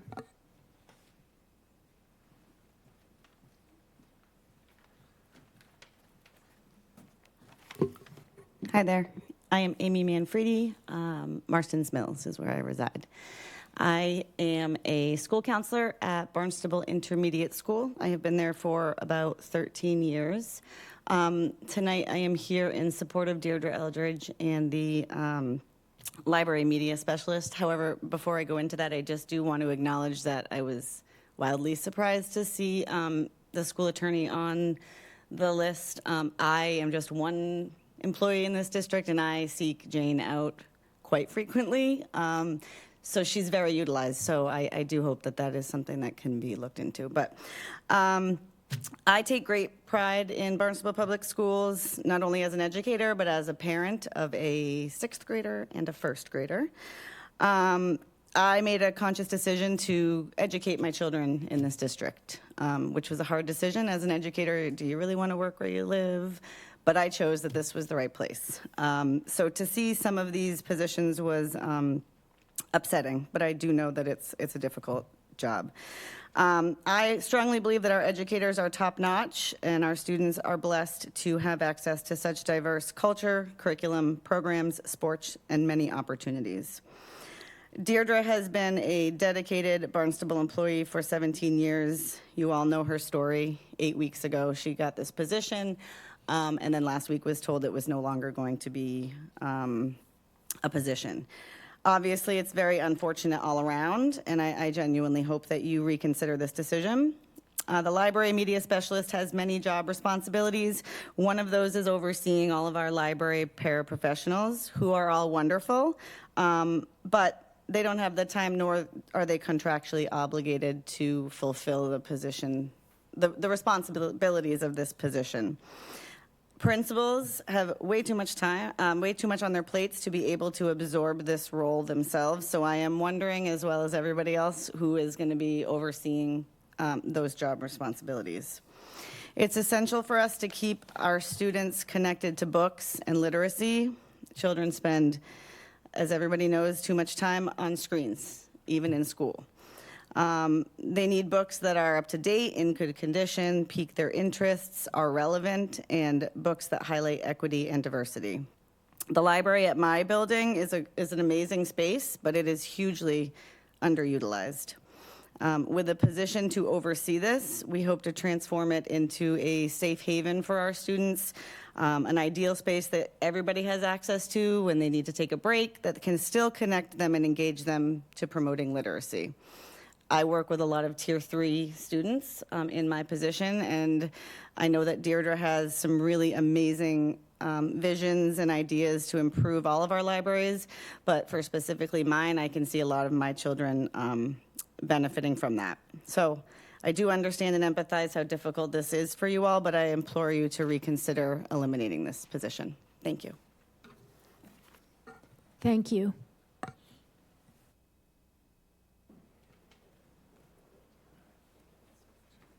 Hello. Sharon Morgan, Library Media Specialist at Barnstable High School. Travel back to your young years and the excitement of Library Day, where a story was read and then the magical time that you could select books to take home. For many students, this is their only opportunity to have books in hand. The libraries are manned by very dedicated paralibrarians. 2 of the 7 libraries are open full-time. The others are part-time. Programs and teaching staff. Some students visit the library for half the year, some every other week, some only scheduled by a teacher. Without full-time certified librarians, collection development, library curriculum, lessons, information, and technological literacy, and programming cannot be fully realized. Libraries are essential to the school, promoting a safe, vibrant, flexible, and welcoming sanctuary for students and staff. Library spaces align with SEL mandates by providing our students the opportunity to unwind, reset, and relax. Throughout my tenure at Barnstable High School, both the library position and the libraries themselves have been in flux. It's hard to believe that in November, I sat on an interview committee for a librarian, and now a few short months later, I'm here advocating for that position. Deirdre was offered and accepted the position, and she plans on pursuing her certification. The academic free resources provided by the Mass Library Association are only available to schools with a certified librarian. Those schools are the feeder schools to BHS, and I can tell you that the students are lacking literacy and library skills. Comparing schools with and without librarians, studies indicate that the presence of a certified librarian bolsters reading achievement. Differences range from 8% for high schools to 35% for elementary. Schools with librarians have 35% more 4th graders who score proficient or above the school than schools without. Barnstable is implementing Glean to raise literacy. It strikes me as ironic. Studies continue to show that librarians are crucial to literacy skills. As Deirdre's mentor, we have been meeting and planning next steps.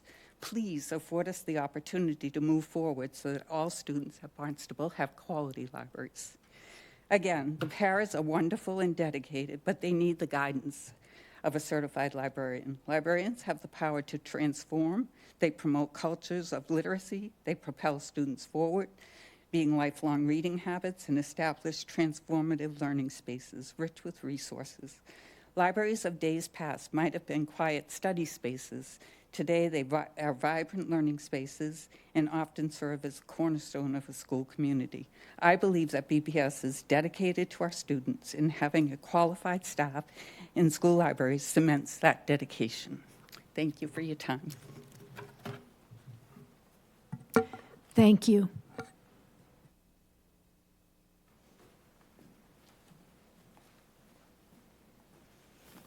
Good evening. I'm Tiffany Madu. I live in Hyannis. I don't work in the district. I am the mother of a sixth grader at BIS. I also volunteer on the BIS PTO as the book fair chair, so I'm kind of drawn to books. I had the pleasure of meeting Deirdre and collaborating with her when we had our fair just in February. And her insight as the person who goes through the fair, gets the money, and then we donate our books from Scholastic to the school. It should be here in a couple of weeks. Her insight has helped me to ensure that the books that we are going to donate, that we've ordered, best reflect the interests and the reading levels of the students at our school. Having a media specialist in the school has been proven to have several benefits for students. Studies conducted in multiple states have consistently shown that students in schools with media specialists tend to score better on standardized tests in reading compared to students in schools without librarians. Deirdre plays a fundamental role in promoting these reading skills and academic achievement for our students. In addition to providing appropriate reading materials for students who may be struggling with reading, Deirdre also plays a crucial role in fostering a love for reading. I've watched her engage with the students, taking the time to understand their interests and to help match them with books that appeal to them, getting them to read. This personalized approach helps to stimulate the reading motivation and increases the likelihood of students reading more frequently or reading at all. I implore you to reconsider eliminating this position in our schools. It's clear why having Deirdre as our K-7 library media specialist in the school is crucial. Her expertise and dedication contribute to improving our students' reading skills and fostering a love for reading, which can ultimately enhance our children's academic achievements. Please don't remove Deirdre from our school. Thank you. Thank you.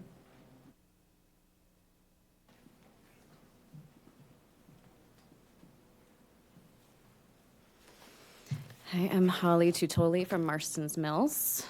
I'm currently employed as a library assistant for West Villages and Centerville Elementary. I work at West Villages Monday through Wednesday. I work at Centerville Thursday, Friday. I'm very lucky to be full-time because otherwise I would have been part-time. I'm here today to advocate for the K-7 library media specialist position that's proposed to be cut from the district's budget in the fall.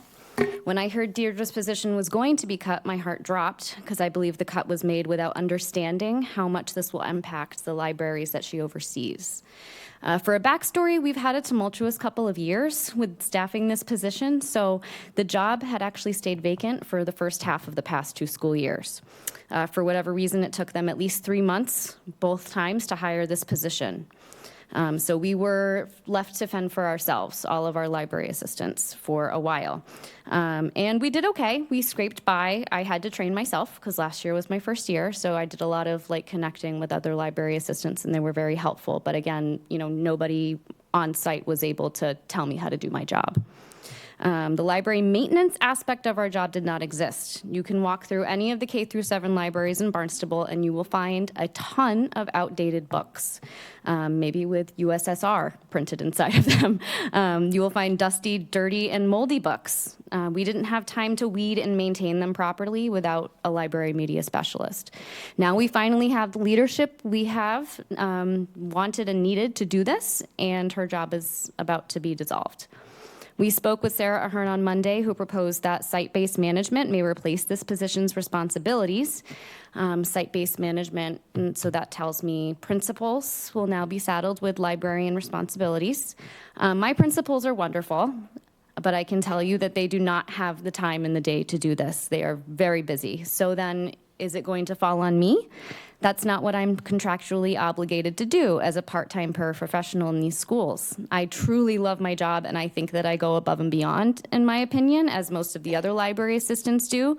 But I got this job as a placeholder position so I could spend time at home with my son. So I have a master's degree and 2 certifications. So I'm moving on. Other library assistants might be moving on. Libraries can't be run by paraprofessionals. 7 libraries cannot be run by paraprofessionals whose qualifications and backgrounds will vary. The district is extremely lucky to have had the crop of us that are currently employed, but what happens when we all move on and there's no one qualified to train our successors? School committee, I implore you to advise the administration to rethink this budget cut for the good of the 7 schools that would be affected. I understand that cuts must be made, but this particular position was a mistake. I did bring with me today a book about axolotls. They're a weird little lizard thing. This author is Jenna Grodzicki. She happens to be a library media specialist for Chatham Elementary School. As a reminder, most, if not every school in every other district on Cape Cod has their own dedicated certified teacher librarian. Mashpee, Monomoy, Nauset, Provincetown, Dennis, Yarmouth, I could go on. These Chatham Elementary students have an incredible library media specialist, and we can't even give 7 schools one. I'm not asking Deirdre to write a bunch of books, but I would just love to have her on staff with us. We need to do better by our children. Thanks. Thank you.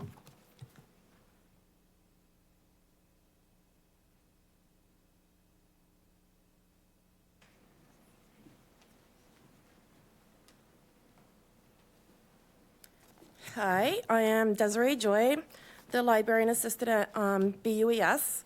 I actually was not going to say anything tonight, but I decided to after hearing everyone else speak. So I am very concerned with losing Deirdre because she is the only licensed specialist right now in Barnstable. And I actually did just attend the meeting for the Mass School Association, and I did find out that they are correct. Without a licensed specialist, we won't have access to a lot of our subscriptions. One that I have been asking for next year is SOAR in the Commonwealth Library, which will give students access to over 100,000 books, which is important for our English language learners who don't have physical books.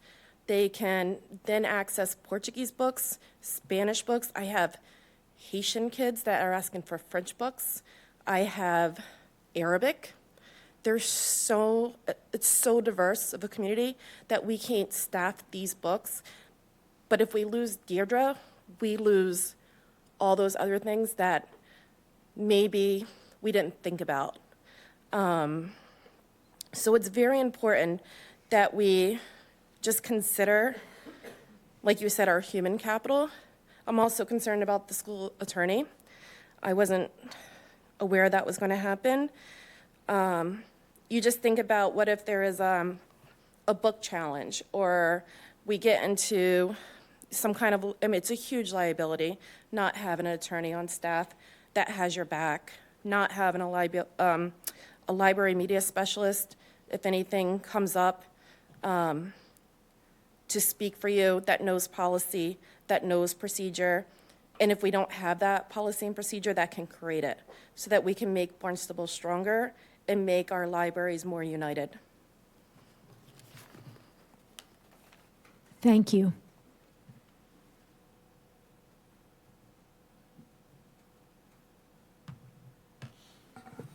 Is anyone else here for the public comment on the budget?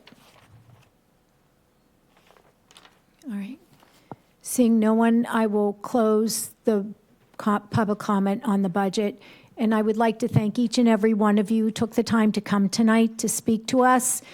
Since I've been on the school committee, this is the first year that we've had anybody show up for public comment on the budget. And I do think it's important, regardless of what you have to say, it's important that you came and said it and that you took this time after a long day at school and a long day at home with your children. So I do appreciate what you did and also what you do for our schools. Have a wonderful evening.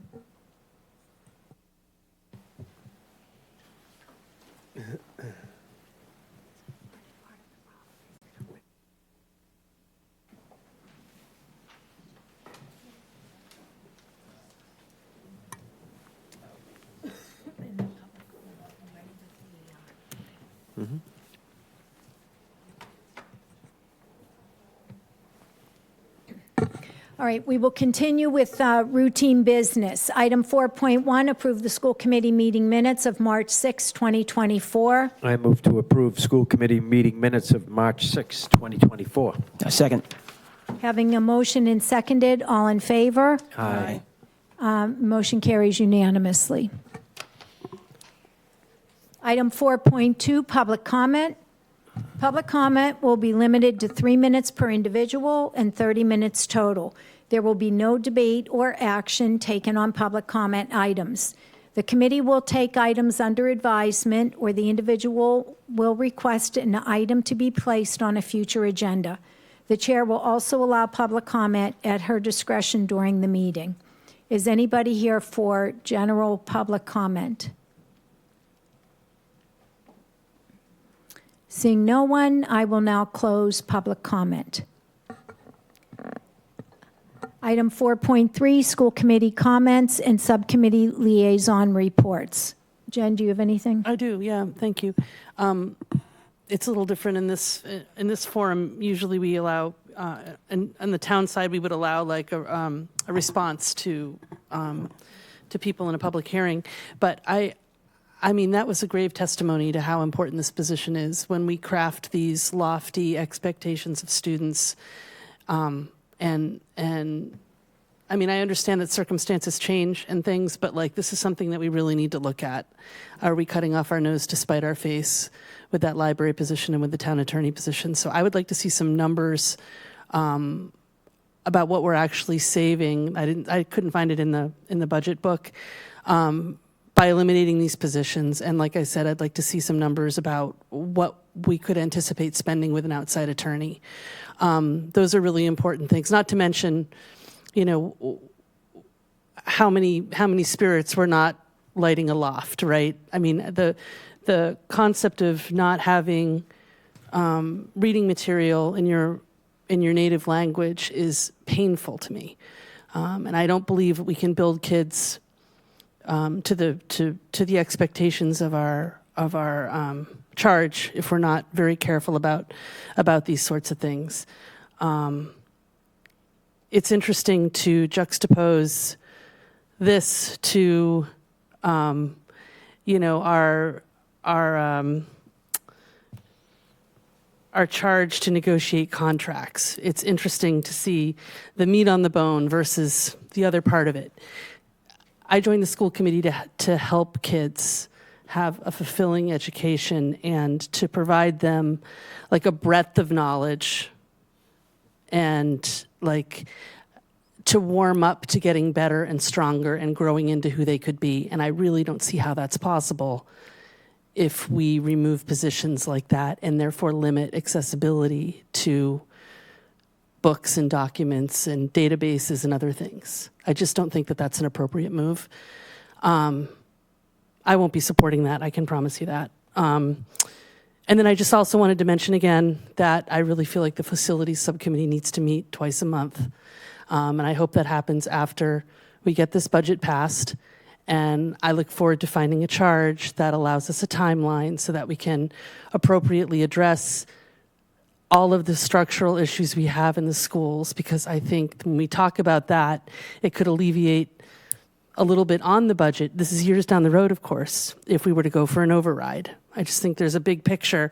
These meetings sometimes feel like there's no light at the end of the tunnel when we look at things.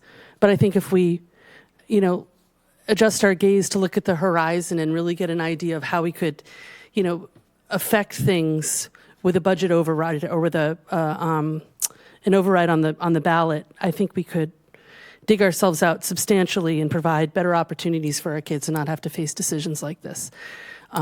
Because there's no way I'm going to support that. Thank you. Andre?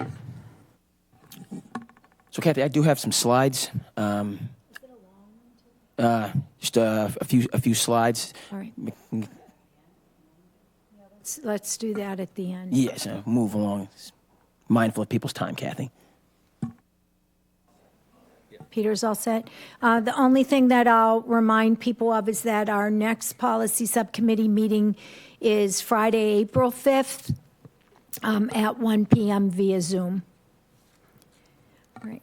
Item 4.4, back to Andre, sorry. Again, being mindful of people's time. But we do have much going on. Thank you, Jen, for the clicker. And I want to provide some updates for the community that I think can be helpful. Again, we're here for some time, but let's move right along. So the Gateway for Fun at West Villages, students put their visual thinking skills to the test while using rotation dominoes and quadro dominoes. So this is over at West Villages Elementary. Also, I want to thank the parents who showed up for third grade math night.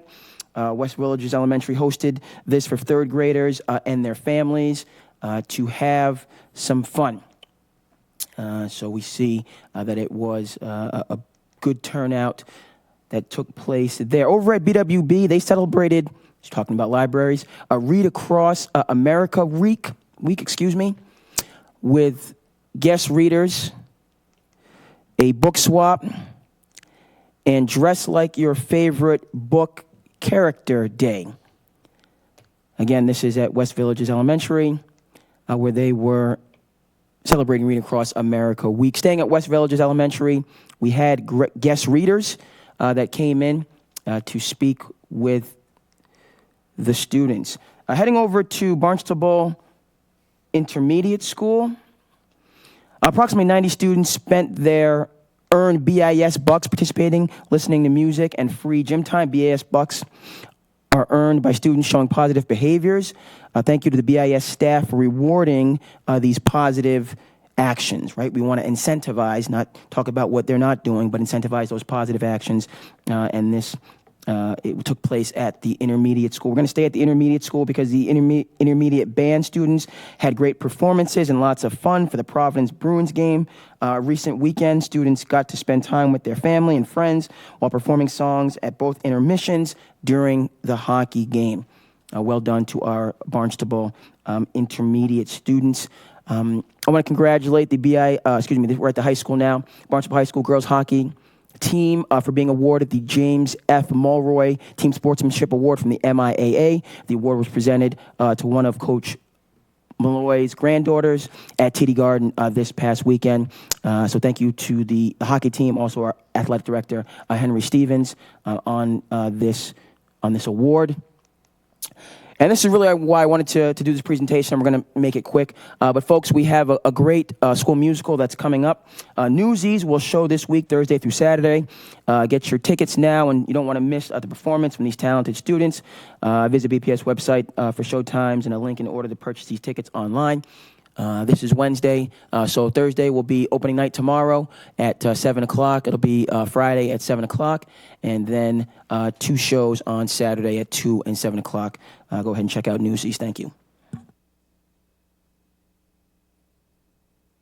Thank you, Andre. All right, item 4.4, Superintendent's Report. Sarah? Thank you.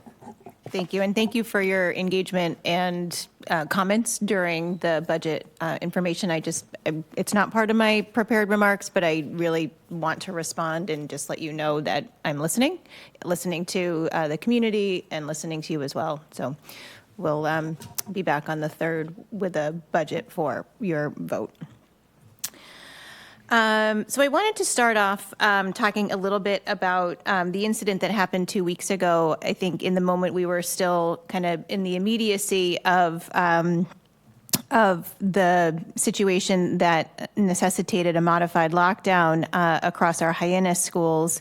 And note for you and for the community, the things that happen after those incidents, in particular, debriefing and always a reflection on ways in which we can improve our practices, knowing that safety is number one. Each situation is a little different facts to them.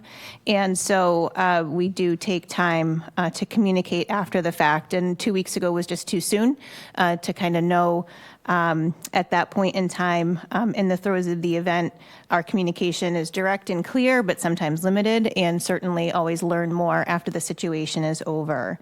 I have been in touch with the Barnstable Police Department, along with principals from the sites and members of our School Resource Officer Division. I did invite Chief Jeannie Chalice to join us this evening. She had a prior commitment, but wanted to be sure that we extended our thanks to her and the police department for their efforts.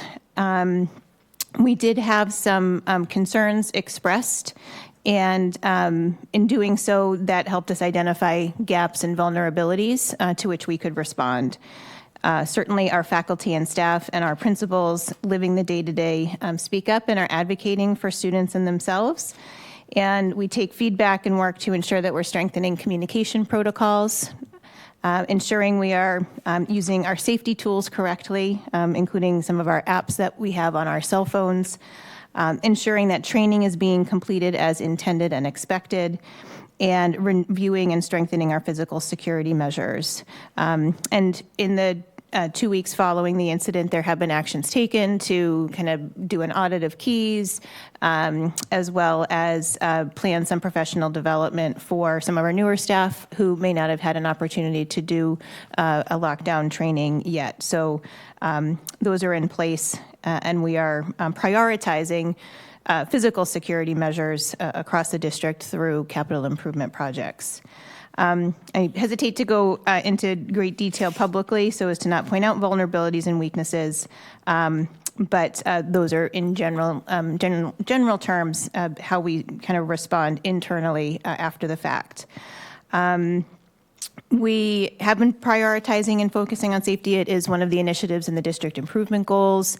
We had, building off of some work last year where we did training across agencies. We had a big safety meeting last summer as part of our leadership retreat. There have been numerous trainings that school department, fire department, and police department officials have been attending, and we will be working in the next few months to bring that all together. So thank you to our community, faculty, staff, students, and families for helping us maintain that paramount safety in our schools.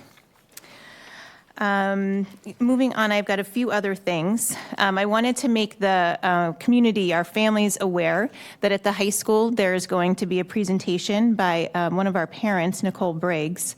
She presented to each grade at the high school last week about cell phones, and in particular educating related to the addiction that phones and social media causes in our brains. This event's going to be held Thursday, April 11th at 6:30 in the Knight Auditorium. And the focus areas are going to be how we get hooked, so the science behind and why, print is very small, we get hooked, the impact that it's having, how it's affecting kids' health today, and what is in our control as parents and caregivers. So she presented to students last week, and there will be a follow-up for families coming up in April. So that's April 11th at 6:30. And there's communication going out from the high school related to that, but I think they're also sharing it with younger, well, just be sure that that's also being shared with families of younger children, because children are exposed to phones at earlier and earlier ages. I want to congratulate the Barnstable Future Problem Solving teams who have qualified to compete at the 2024 Massachusetts FPS State Bowl this year. There are dozens of students, so I'm not going, for the sake of time, I'm not going to read all of their names, but we have dozens of students who have qualified in the individual category, middle division category, and the senior division category. They'll be competing at Clark University in Worcester on Saturday, March 30th. Congratulations on qualifying and good luck at the competition.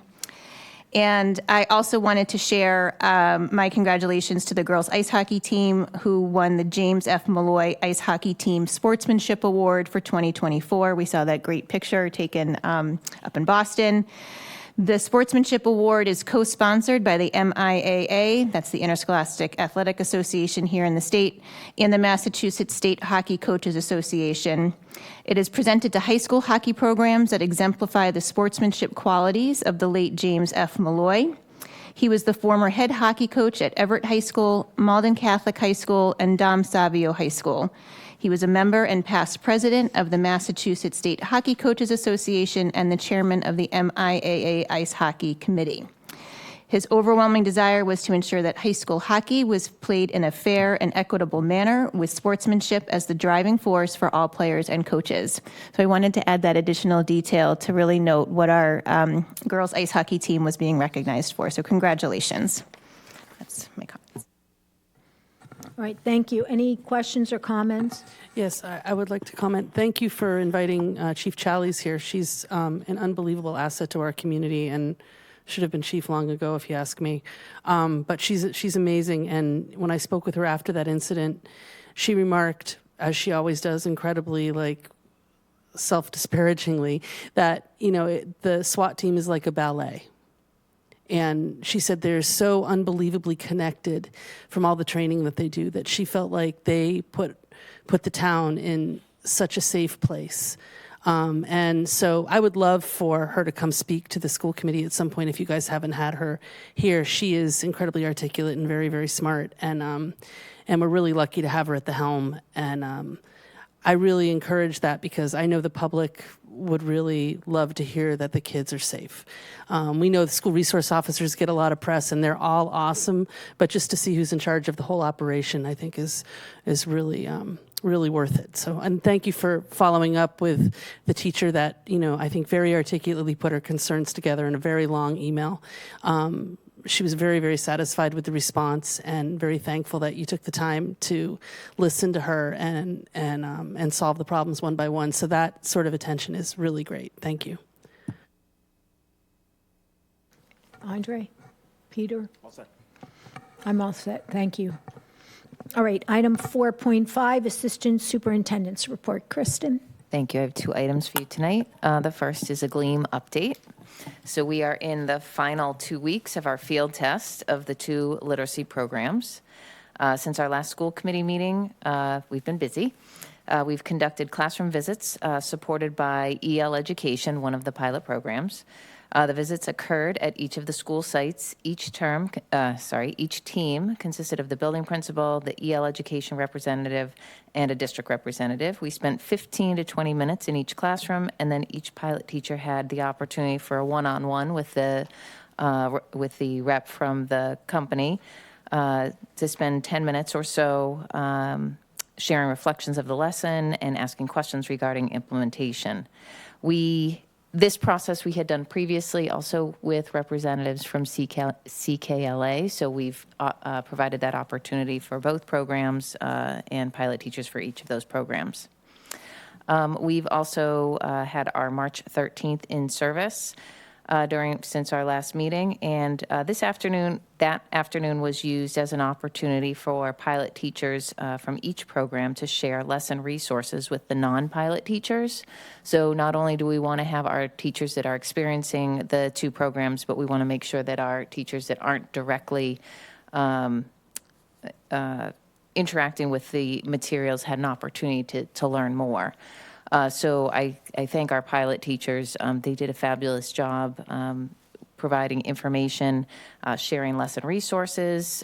This was to not only our non-pilot teachers, but also our paraprofessional staff who are supporting the elementary classrooms. The staff met in grade level groups and had the opportunity to hear from the teachers piloting both programs. They heard the strengths and challenges of each of the programs and had the opportunity to hear and see how students are responding to the new literacy resources. A lot of the presenters shared samples of student work, and it's really been exciting to see, again, from both programs, going into a classroom and seeing students really lean in, and I mean physically lean in as they're listening to the stories shared by that the staff are reading to, the teachers are reading to them.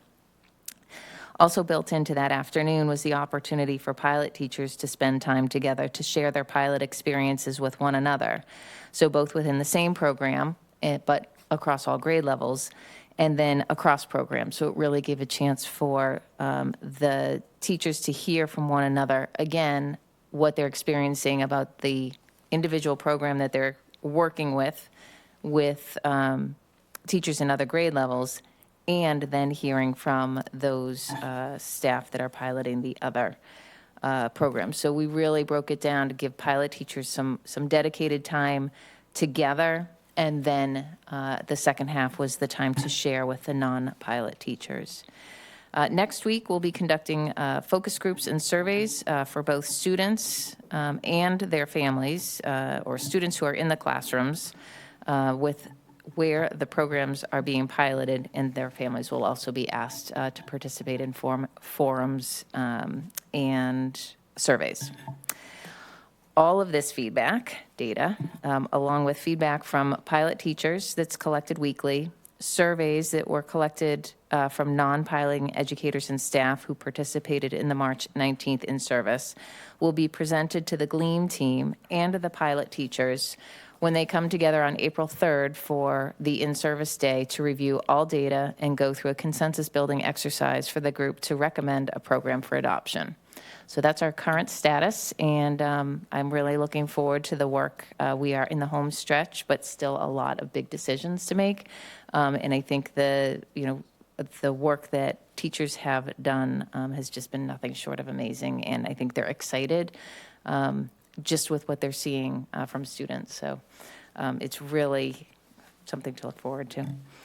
And then the other item I had was, I didn't mention this at our last meeting. We had just completed our Math Acceleration Academy. I usually provide you with a little update on that. So we ran 2 vacation academies over the February break, one at BUES for our 4th and 5th grade students, and one at BIS for our 6th and 7th grade students.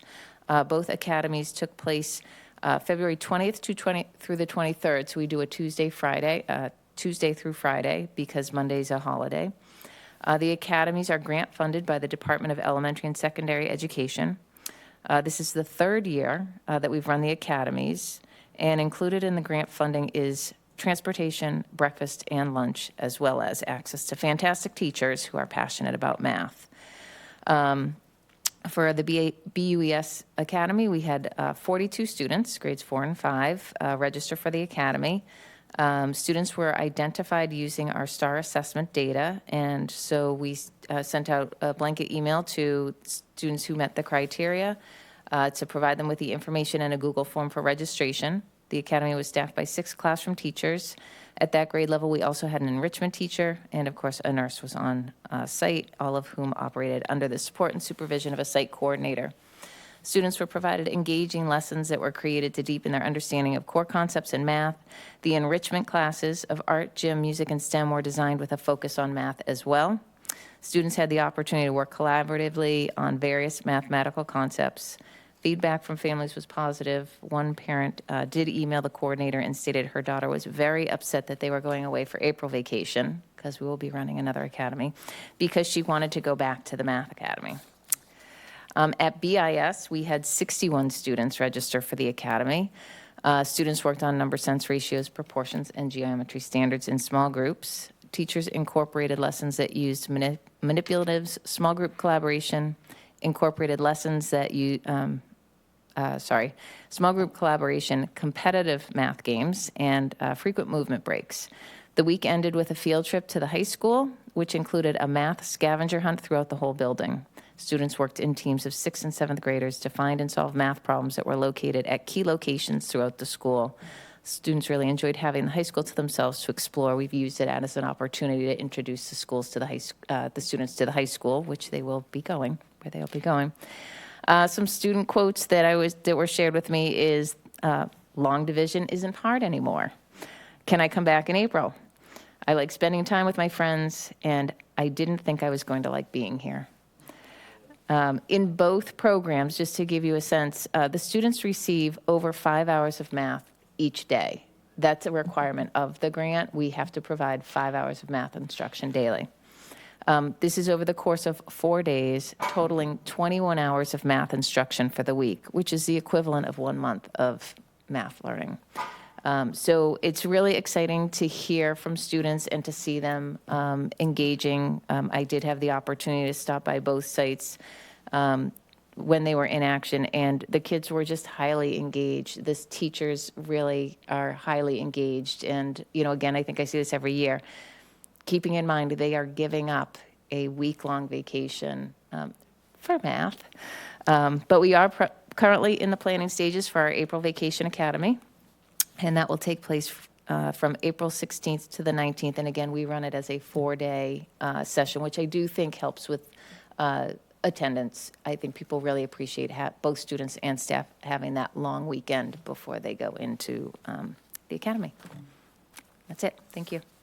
Any questions or comments? Jen? I'll go if Star's there, but that's it. Andre? Yeah, it's great. Kristen mentioned this before. It's a force multiplier. Instead of taking a week off, you stay engaged, and then you get those critical math skills. And so for me, it's just, as these students are coming up, how are we keeping in touch with this cohort?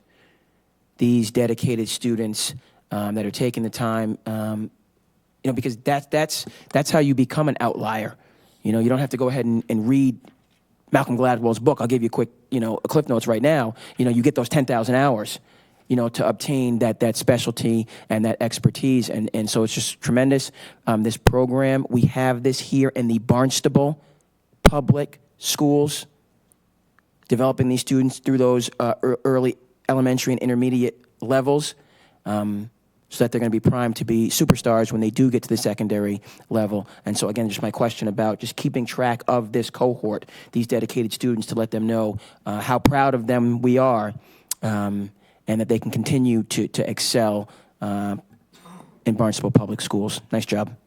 Thanks. And Andre, if I can just add anecdotally, we do have feedback from staff, from classroom teachers, that when the students come back from the break, they do notice a difference, whether it's the vacation academies, and even we have the summer academy that we've been running also, the last 2 summers. And they do notice not only the skill, but the level of engagement. It is it shifts a little bit of the attitude towards math. Yeah. It's really nice to see and hear. Peter? I'll say thank you. And thank you. I love seeing the numbers are increasing each year. So that's good to see. The word must be spreading. I probably would be the parent who sent the child so that I didn't have to worry about daycare, but it all works. The one thing that I want to say is, I think Kristen knows this, I love math, and I'm not even a math teacher, but I am a huge proponent at all levels, including the college level, of mathematics instruction for all students. And if they can overcome that fear of math. And what I liked hearing tonight was that they loved it. And same as a young child first learning to read. If they have a love of reading, it doesn't really even matter if they're good at reading or not so good at reading, but they need to love reading so they can stay engaged. And I think the same is important for math. Students at the college level who aren't fans of math, I try to explain to them that math is good for problem solving across the board. Doesn't matter what the discipline is, what the situation is. It helps them think critically. It helps them apply those skills that you can only get through problem solving. So I should plan to visit the Math Acceleration Academy in April if the teachers don't mind, because I was invited to the high school last year and presented to show different areas where math is used and how important it is. It's so much fun when the hospitality students wake up and realize they need the math. So it's great to hear. All right, I'll move on to old business. Fiscal year 25 fee schedule. We have a number of documents that are related to this. Chris Dwelley is coming up to kind of go through these details. We're not asking for a vote this evening. This is more for information and an update for your consideration related to fees involving meals, athletics, and transportation, as well as before and after care rates that Kristen can speak to. We do have some ideas related to rental fees, but I'd like a little bit more time to review them myself before bringing them to you. Great. 2 weeks ago, when we presented the fiscal year 25 proposed operating budget, we had suggested that we increase. Is your mic on? It is on, yes. Maybe just needs to be a little bit closer. Yes. All right. We had suggested increasing fees, in particular related to athletics and transportation, to help support the operating budget at that time. That evening, the school committee gave us some good suggestions on how we could potentially revisit the proposed structure that we had at that time. So we are here this evening to do that. Additionally, each spring, the school committee votes on the whole set of fees that are charged in the school district. So as Sarah mentioned, we also have a suggestion related to before and after care, as well as meals, so we can hopefully set the FY25 fee schedule this spring, get that on the books, and start scheduling for next year. So to quickly summarize for the committee, and then I'll turn it over to the leaders here. Before and after care, we're looking for an increase, or suggesting an increase of $3 from 5 to 8 for before care, $2 from $8 to $10 for after care. Transportation, we took the committee suggestion 2 weeks ago and have proposed increasing that by $25. So from $200 to $225 for the full rate, and from $175 to $200 for the early discounted rate. On athletics, also taking your advisement, we are increasing or proposing to increase $25 for all on-site sports, $50 for all off-site sports. These are for participants. In terms of a gate charge, $5 for adults, $3 for students, which with BHS students being free. On meals, we are suggesting, this hasn't been revisited or looked at in quite some time, and our food service director, Dave Bedeau, has suggested that we increase the adult meals by $1 and set a standard rate of $1.75 for breakfast and $3.85 for lunch for students' second meals, with their first meals continuing to be free. With that, I'll turn it over to these folks if the committee has any questions.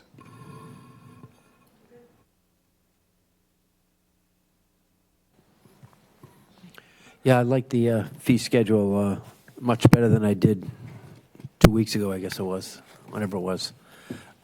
It's a slow increase, and as I review it, I'd be fine with this. I do appreciate the changes that were made, and I do think that the incremental increase is a much better option for the families. So thank you. Even though some of your budgets were slashed, right? Thank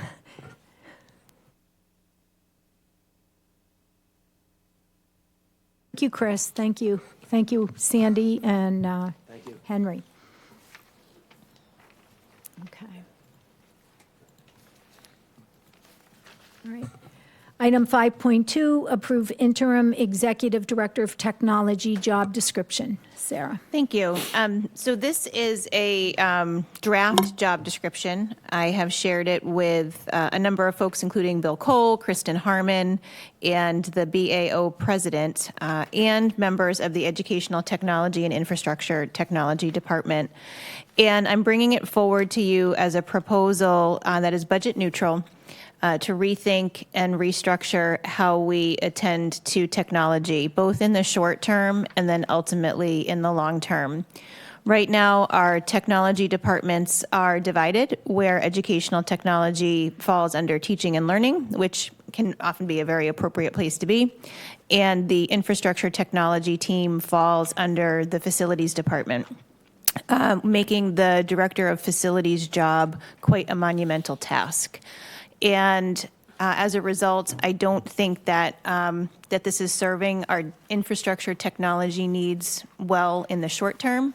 I think in the long term, my vision would be to merge ed tech and infrastructure technology so that they have better collaboration and cooperation and are working together under one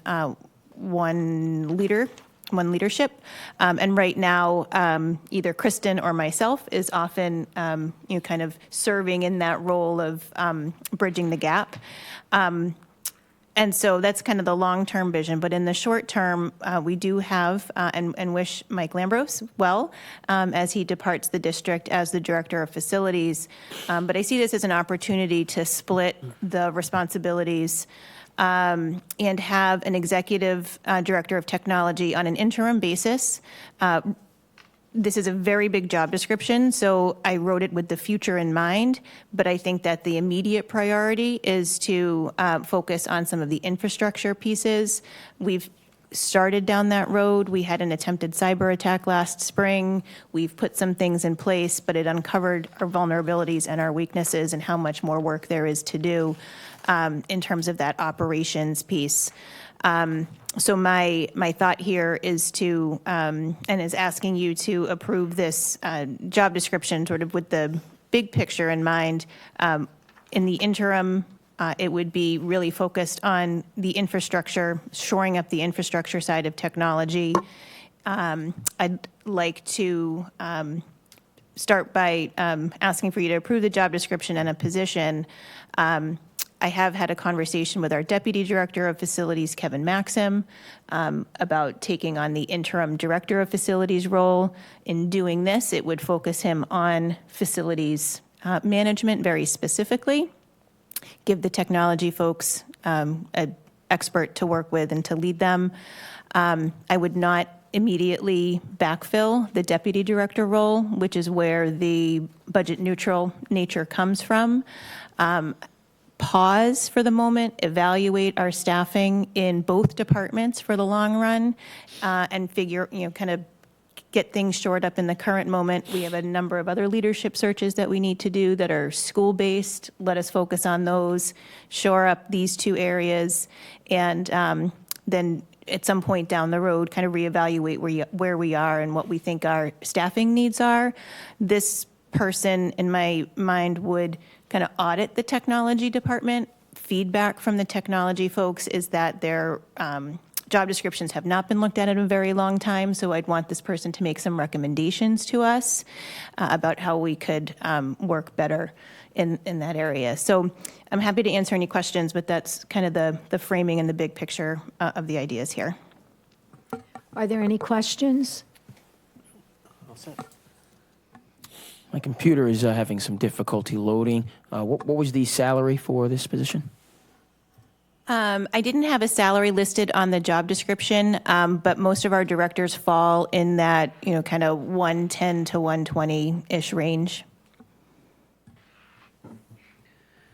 Jen, did you have something? Yeah, I think it's a really well thought out and very intricate job description. And honestly, in this day and age, completely necessary. And you need to have, more than just IT eyes on things. You need to have an overall strategy.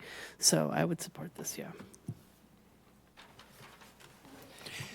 I'll move to approve the interim executive director of technology job description as presented in tonight's materials.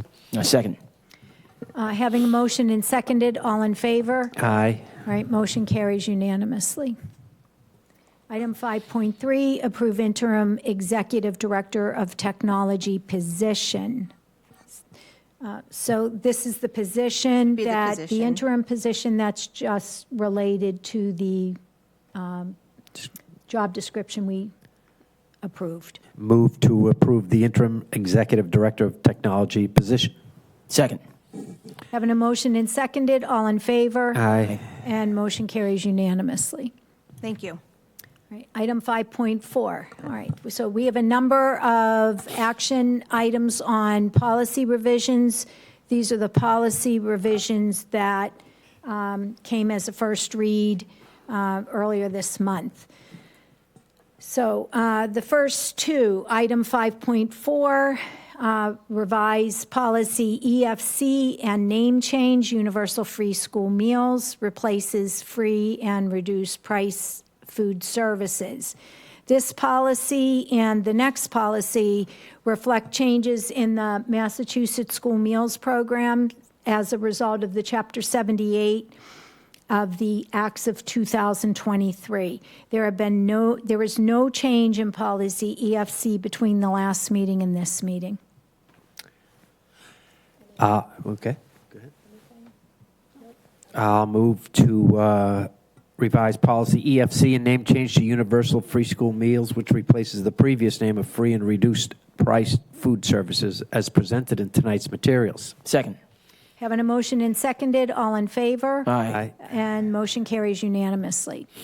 Item 5.5, revise policy EFD and name change, school nutrition policy program charge, replaces meal charge policy.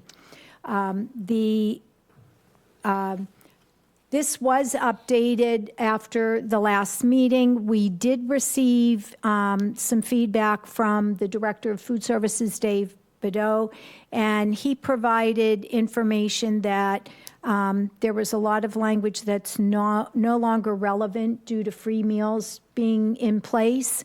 So language was removed related to students being able to charge, which means take food now and pay later. That doesn't occur anymore and that would be for any additional meal, any a la carte items, or anything else that they purchase in addition to the free meal. Parents still have the option of preloading funds so that they're automated. Underpayments, the district food service office was added as the contact for any family concerns. We had left that blank to make sure that we knew who to put in there. Actually, it was an oversight on the copy that I provided because we knew who it was, and it still said who. Those were the changes. Peter, did I leave anything out? No, that's great. My cohort.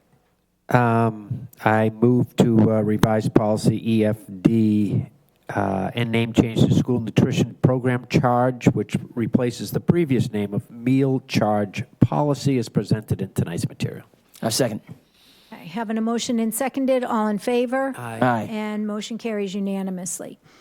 Item 5.6, revised policy IJND and name change, access digital resources, replaces curriculum and instruction. So this revision moved much of the language to more appropriate locations within section IJ and coded policies. All righty. I move to revise policy IJND and name change to access digital resources, which replaces the previous name of curriculum and instruction as presented in tonight's materials. Second. All right, having a motion and seconded, all in favor? Aye. And motion carries unanimously. Item 5.7, revised policy IJNDB and name change, use of technology in instruction, replaces technology acceptable use policy. This revision moved the language to more appropriate locations within section IJ, and it refocuses the policy on instruction. All righty, I move to revise policy IJNDB and name change to use of technology in instruction, which replaces the previous name of technology acceptable use policy as presented in tonight's materials. Second. Having a motion and seconded, all in favor? Aye. And motion carries unanimously.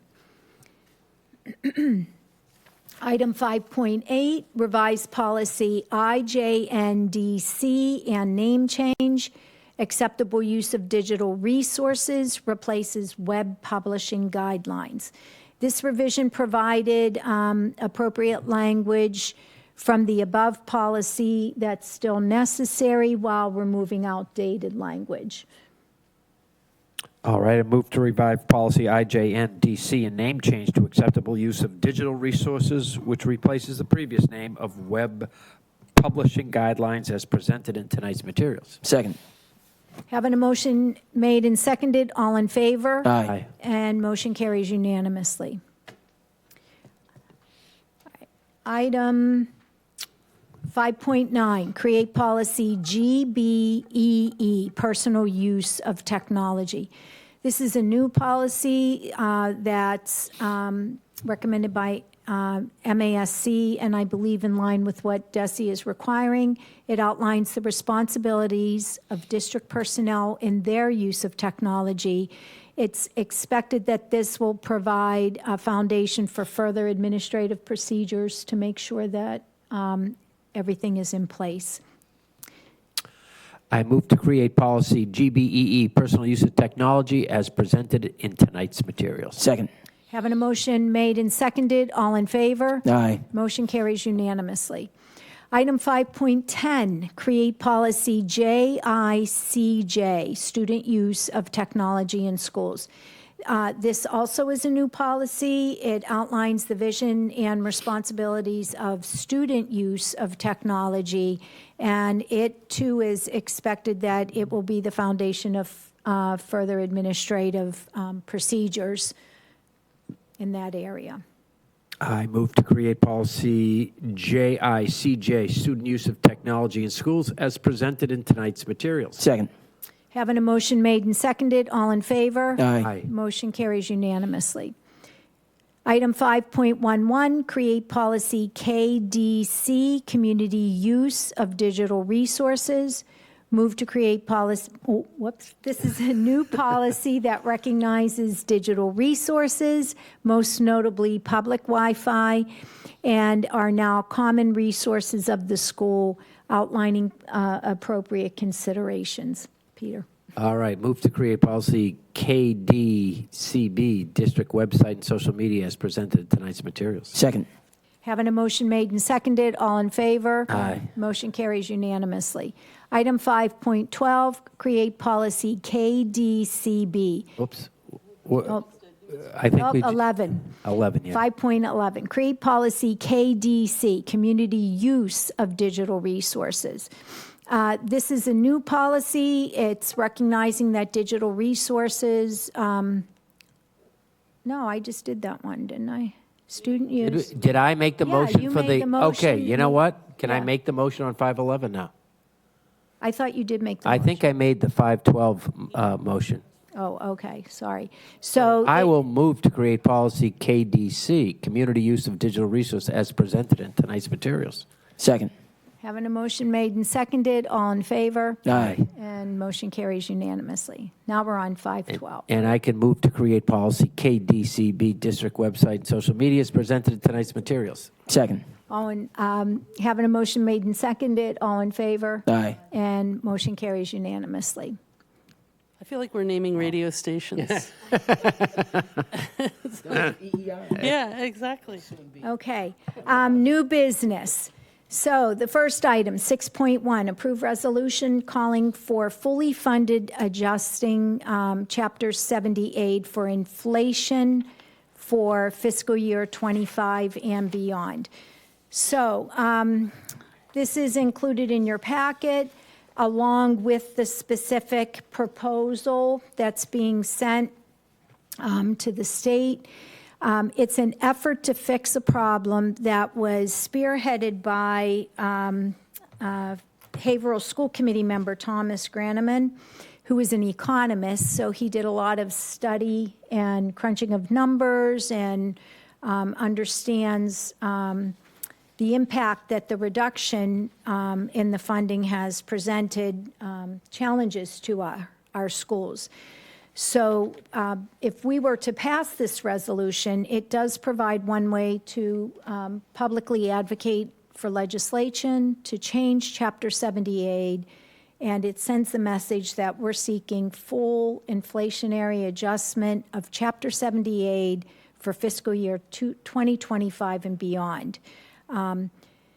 The proposed legislation would change the foundation inflation index that's defined in Section 2 of Chapter 70. And what that does is it is to fully account for inflation that has occurred since the passage of the Student Opportunity Act. So even though there have been some increases, and even though the inflation rate over this most recent past has been addressed, there were larger jumps in inflation that left too little funding. So for Barnstable, the numbers that have been estimated is that the change could possibly provide up to about $5 million in additional funding for Chapter 70, and that's well beyond what was proposed in the governor's budget. And that's for fiscal year 25. And then it would also increase state funding in future years. So is there any discussion or comments? I'll simply say, I thank Thomas Graham and the Haverhill School Committee for sharing this with us, and also for you, Kathy, for following up and running with this. I think this is a chance. I think it's legit that we could possibly get some more aid coming our way. Mm-hmm. Thank you. Agreed. It's a tough year, as we all know. We said it 1,000 times, and I think it's really smart thinking, and we're lucky to have a mathematician at the helm too. So thank you. For me, it is a tough year. It's something that, myself, work in education, we hang our hat on. Massachusetts leads the nation in public education. We're very proud of that ranking. And in order to maintain said ranking, we need to continue the investment. So I'm glad that the districts are partnering together along with our local legislators. And hopefully the governor is mindful so that we can continue to support and be the #1 public school state in the nation.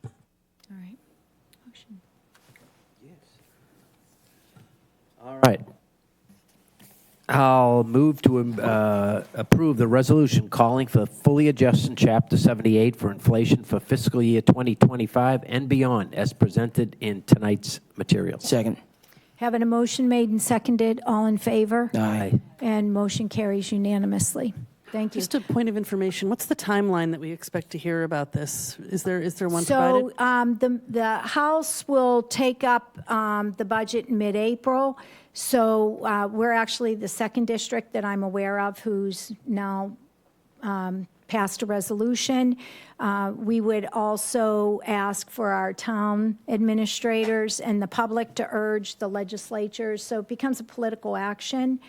And so that everybody understands and is educated that to change the foundation inflation index as they keep working on this budget is critical to the success of education in our public schools. I volunteered to be part of a group that is going to meet regularly via Zoom. There has not yet been a meeting. You got the same email I did. I followed up right away. I did put my name on that list. As I knew you would. Thank you. You want to take a chance? Anybody want to replace me? But I feel it's really important, and as I get information from that working group, I will definitely share it and with all of you and keep everybody in the loop. We're missing a school committee member tonight who wasn't able to be here. I will, even though our vote will be recorded as 4-0 unanimous, I'm going to see if Mike Judge is interested in also signing. So there's a potential to have our 4 signatures, but perhaps an additional one. And if he signs, I'll note that he wasn't here for the vote, but that would provide, I think, a little bit of additional support for the and resolution. Has Senator Sear reached out and spoken to anyone? I haven't reached out to anybody yet. As you know, this time frame has been quite tight. I jumped right on it. I conferred with Sarah, and I'm still gathering information. Okay. And I'll keep everybody informed. I believe, Jane, I believe if I just get factual information, I can send factual information out to everybody, but there can be no back and forth discussion. Okay. So I can keep you informed of factual information, but there would be no reply. It would just, be for That's your fine. Thank you. information. I can add maybe a little to that, if that's all right, Kathy. To Jen's question, I did talk with Senator Sear at the legislative breakfast that the Cape Cod Collaborative hosts. That was right when the formula came out, so he was pretty astounded and well aware of our expectation based on recent history with Chapter 70 funding and then what happened in particular here in Barnstable compared to those expectations. Since then, there's been a lot of advocacy with professional organizations. So I know that the Mass Associations of School Superintendents had submitted some testimony to talk about this in the broad sense and advocate for adjusting the foundation inflation index. But I think this will be a great follow-up to kind of close the loop. Thank you for that. Item 6.2, approve Student Opportunity Act Plan. Sarah. So I'll introduce this and then turn it over to Assistant Superintendent Kristen Harmon, who has done the lion's share of the work in putting the Student Opportunity Act Plan together. The Student Opportunity Act was enacted in 2019 to inject new funding into the Commonwealth's education system. It's an odd conversation to be having on the heels of the resolution that you just passed.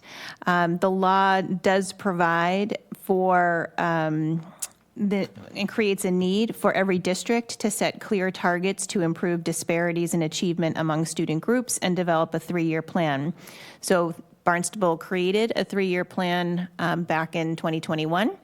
And fast forward to today, 2024, we are required to submit a new 3-year plan.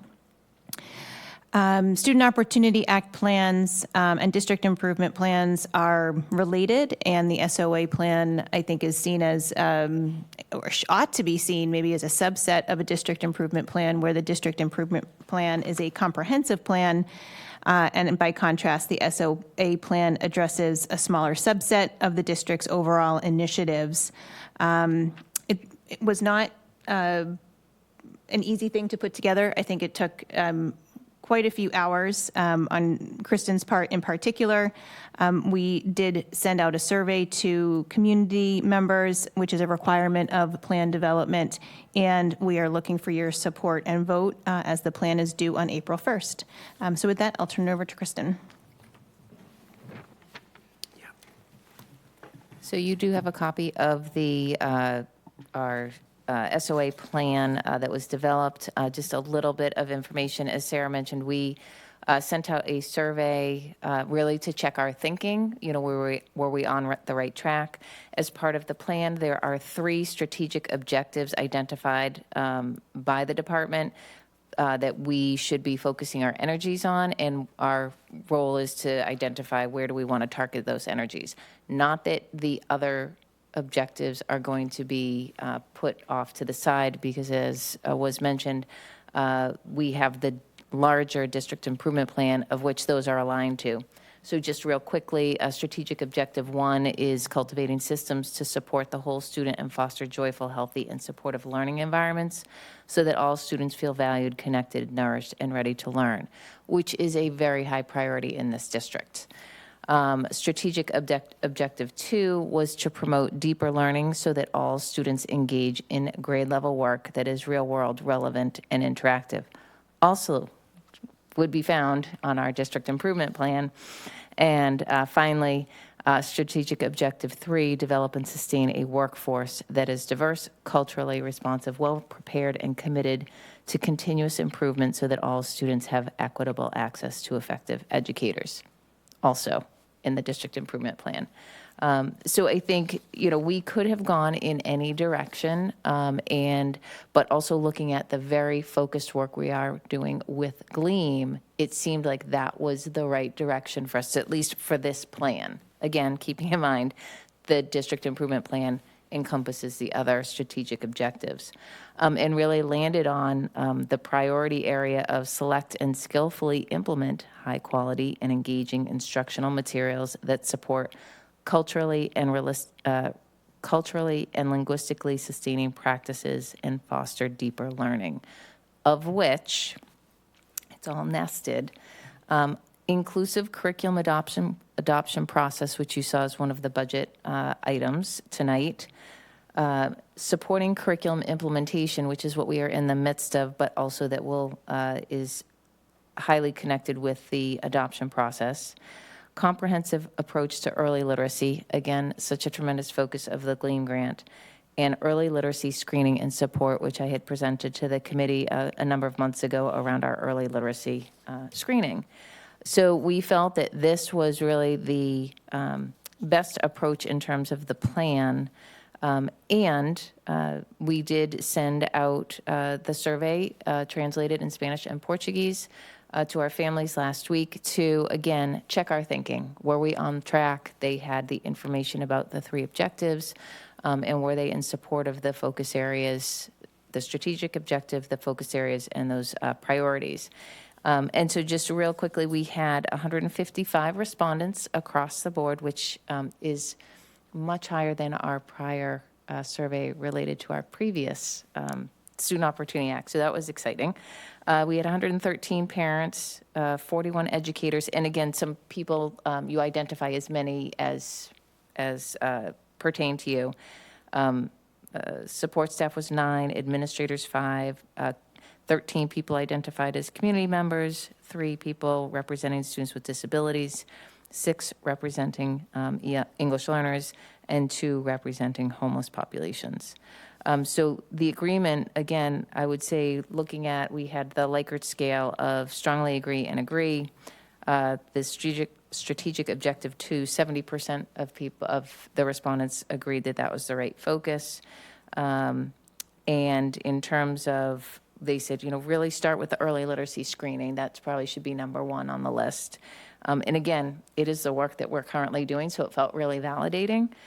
Supporting curriculum implementation was number 2, and a comprehensive approach to early literacy, number 3, and they were all very close, within a couple percentage points, with an overall agreement of the plan of 68%.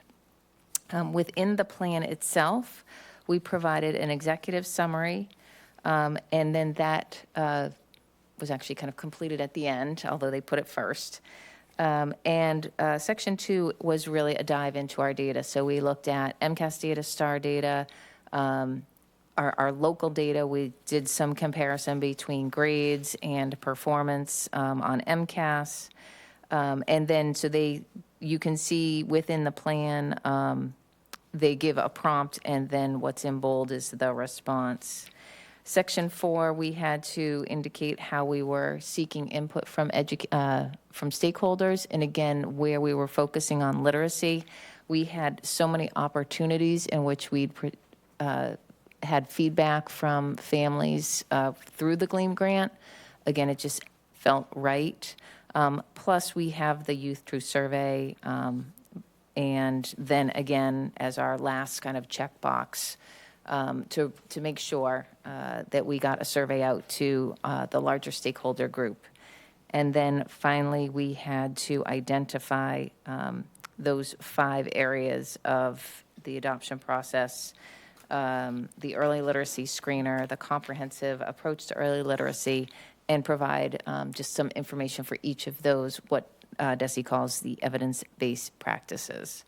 And then the dollar amount, which does not align to the dollar amount of what we're getting from the Student Opportunity Act, money, but it outlines the funding required for all of these projects.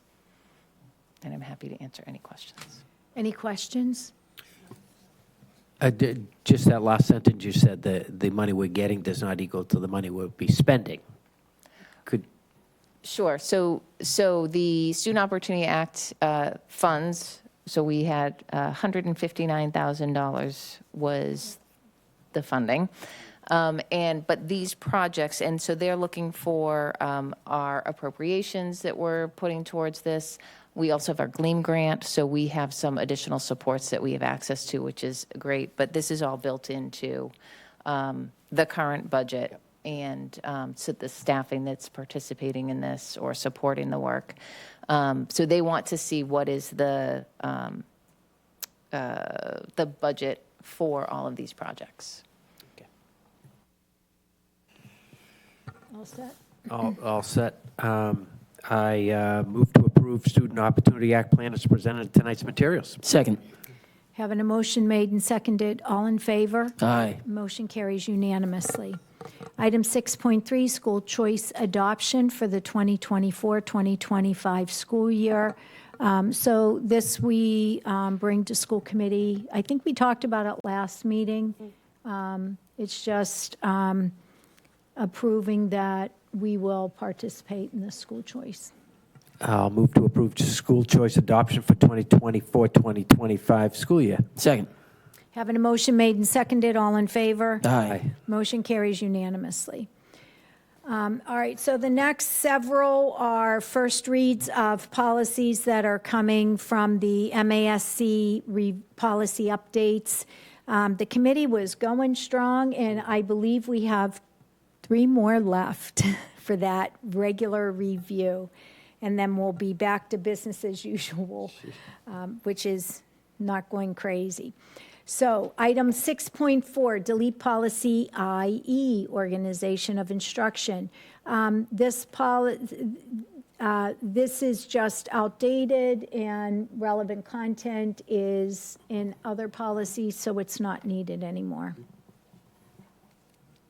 Item 6.5, delete policy IMA, same thing. It's, the language was outdated, and relevant content is moved to other policies. Item 6.6, revised policy BEDH, public comment at school committee meetings.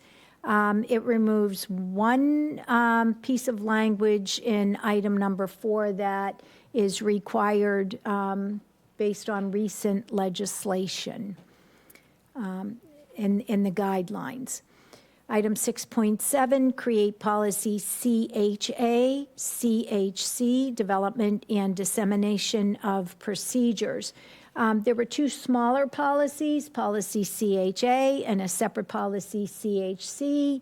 The 2 policies together, combined, they contained a few sentences, so it made more sense to group those together since they're closely related. And then 6.8 and 6.9 respectively are deleting the individual policies. 6.10, revised policy IHBF, homebound instruction. And there's been a change in the language from certified teachers to licensed teachers, because teachers all must be licensed. Item 6.11, revised policy IHBH, alternative school programs. And it just removes the first paragraph, which is some introductory language. We've tended to do that throughout, unless we feel like an introductory explanation is really crucial to the understanding of the policy. We've taken that out of most of them. Item 6.12, revised policy IHBHE, remote learning. So this policy replaces language that says when DESE declares an emergency to, and it's changed to, in the event of a district-wide specific emergency.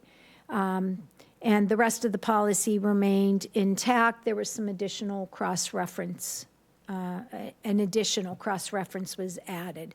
So anybody with comments or questions, if they get them to Peter or me, and the policy subcommittee meeting is, staff members can get them to Sarah, April 5th, I think that was, the first Friday in April. May I ask a quick question now? Sure.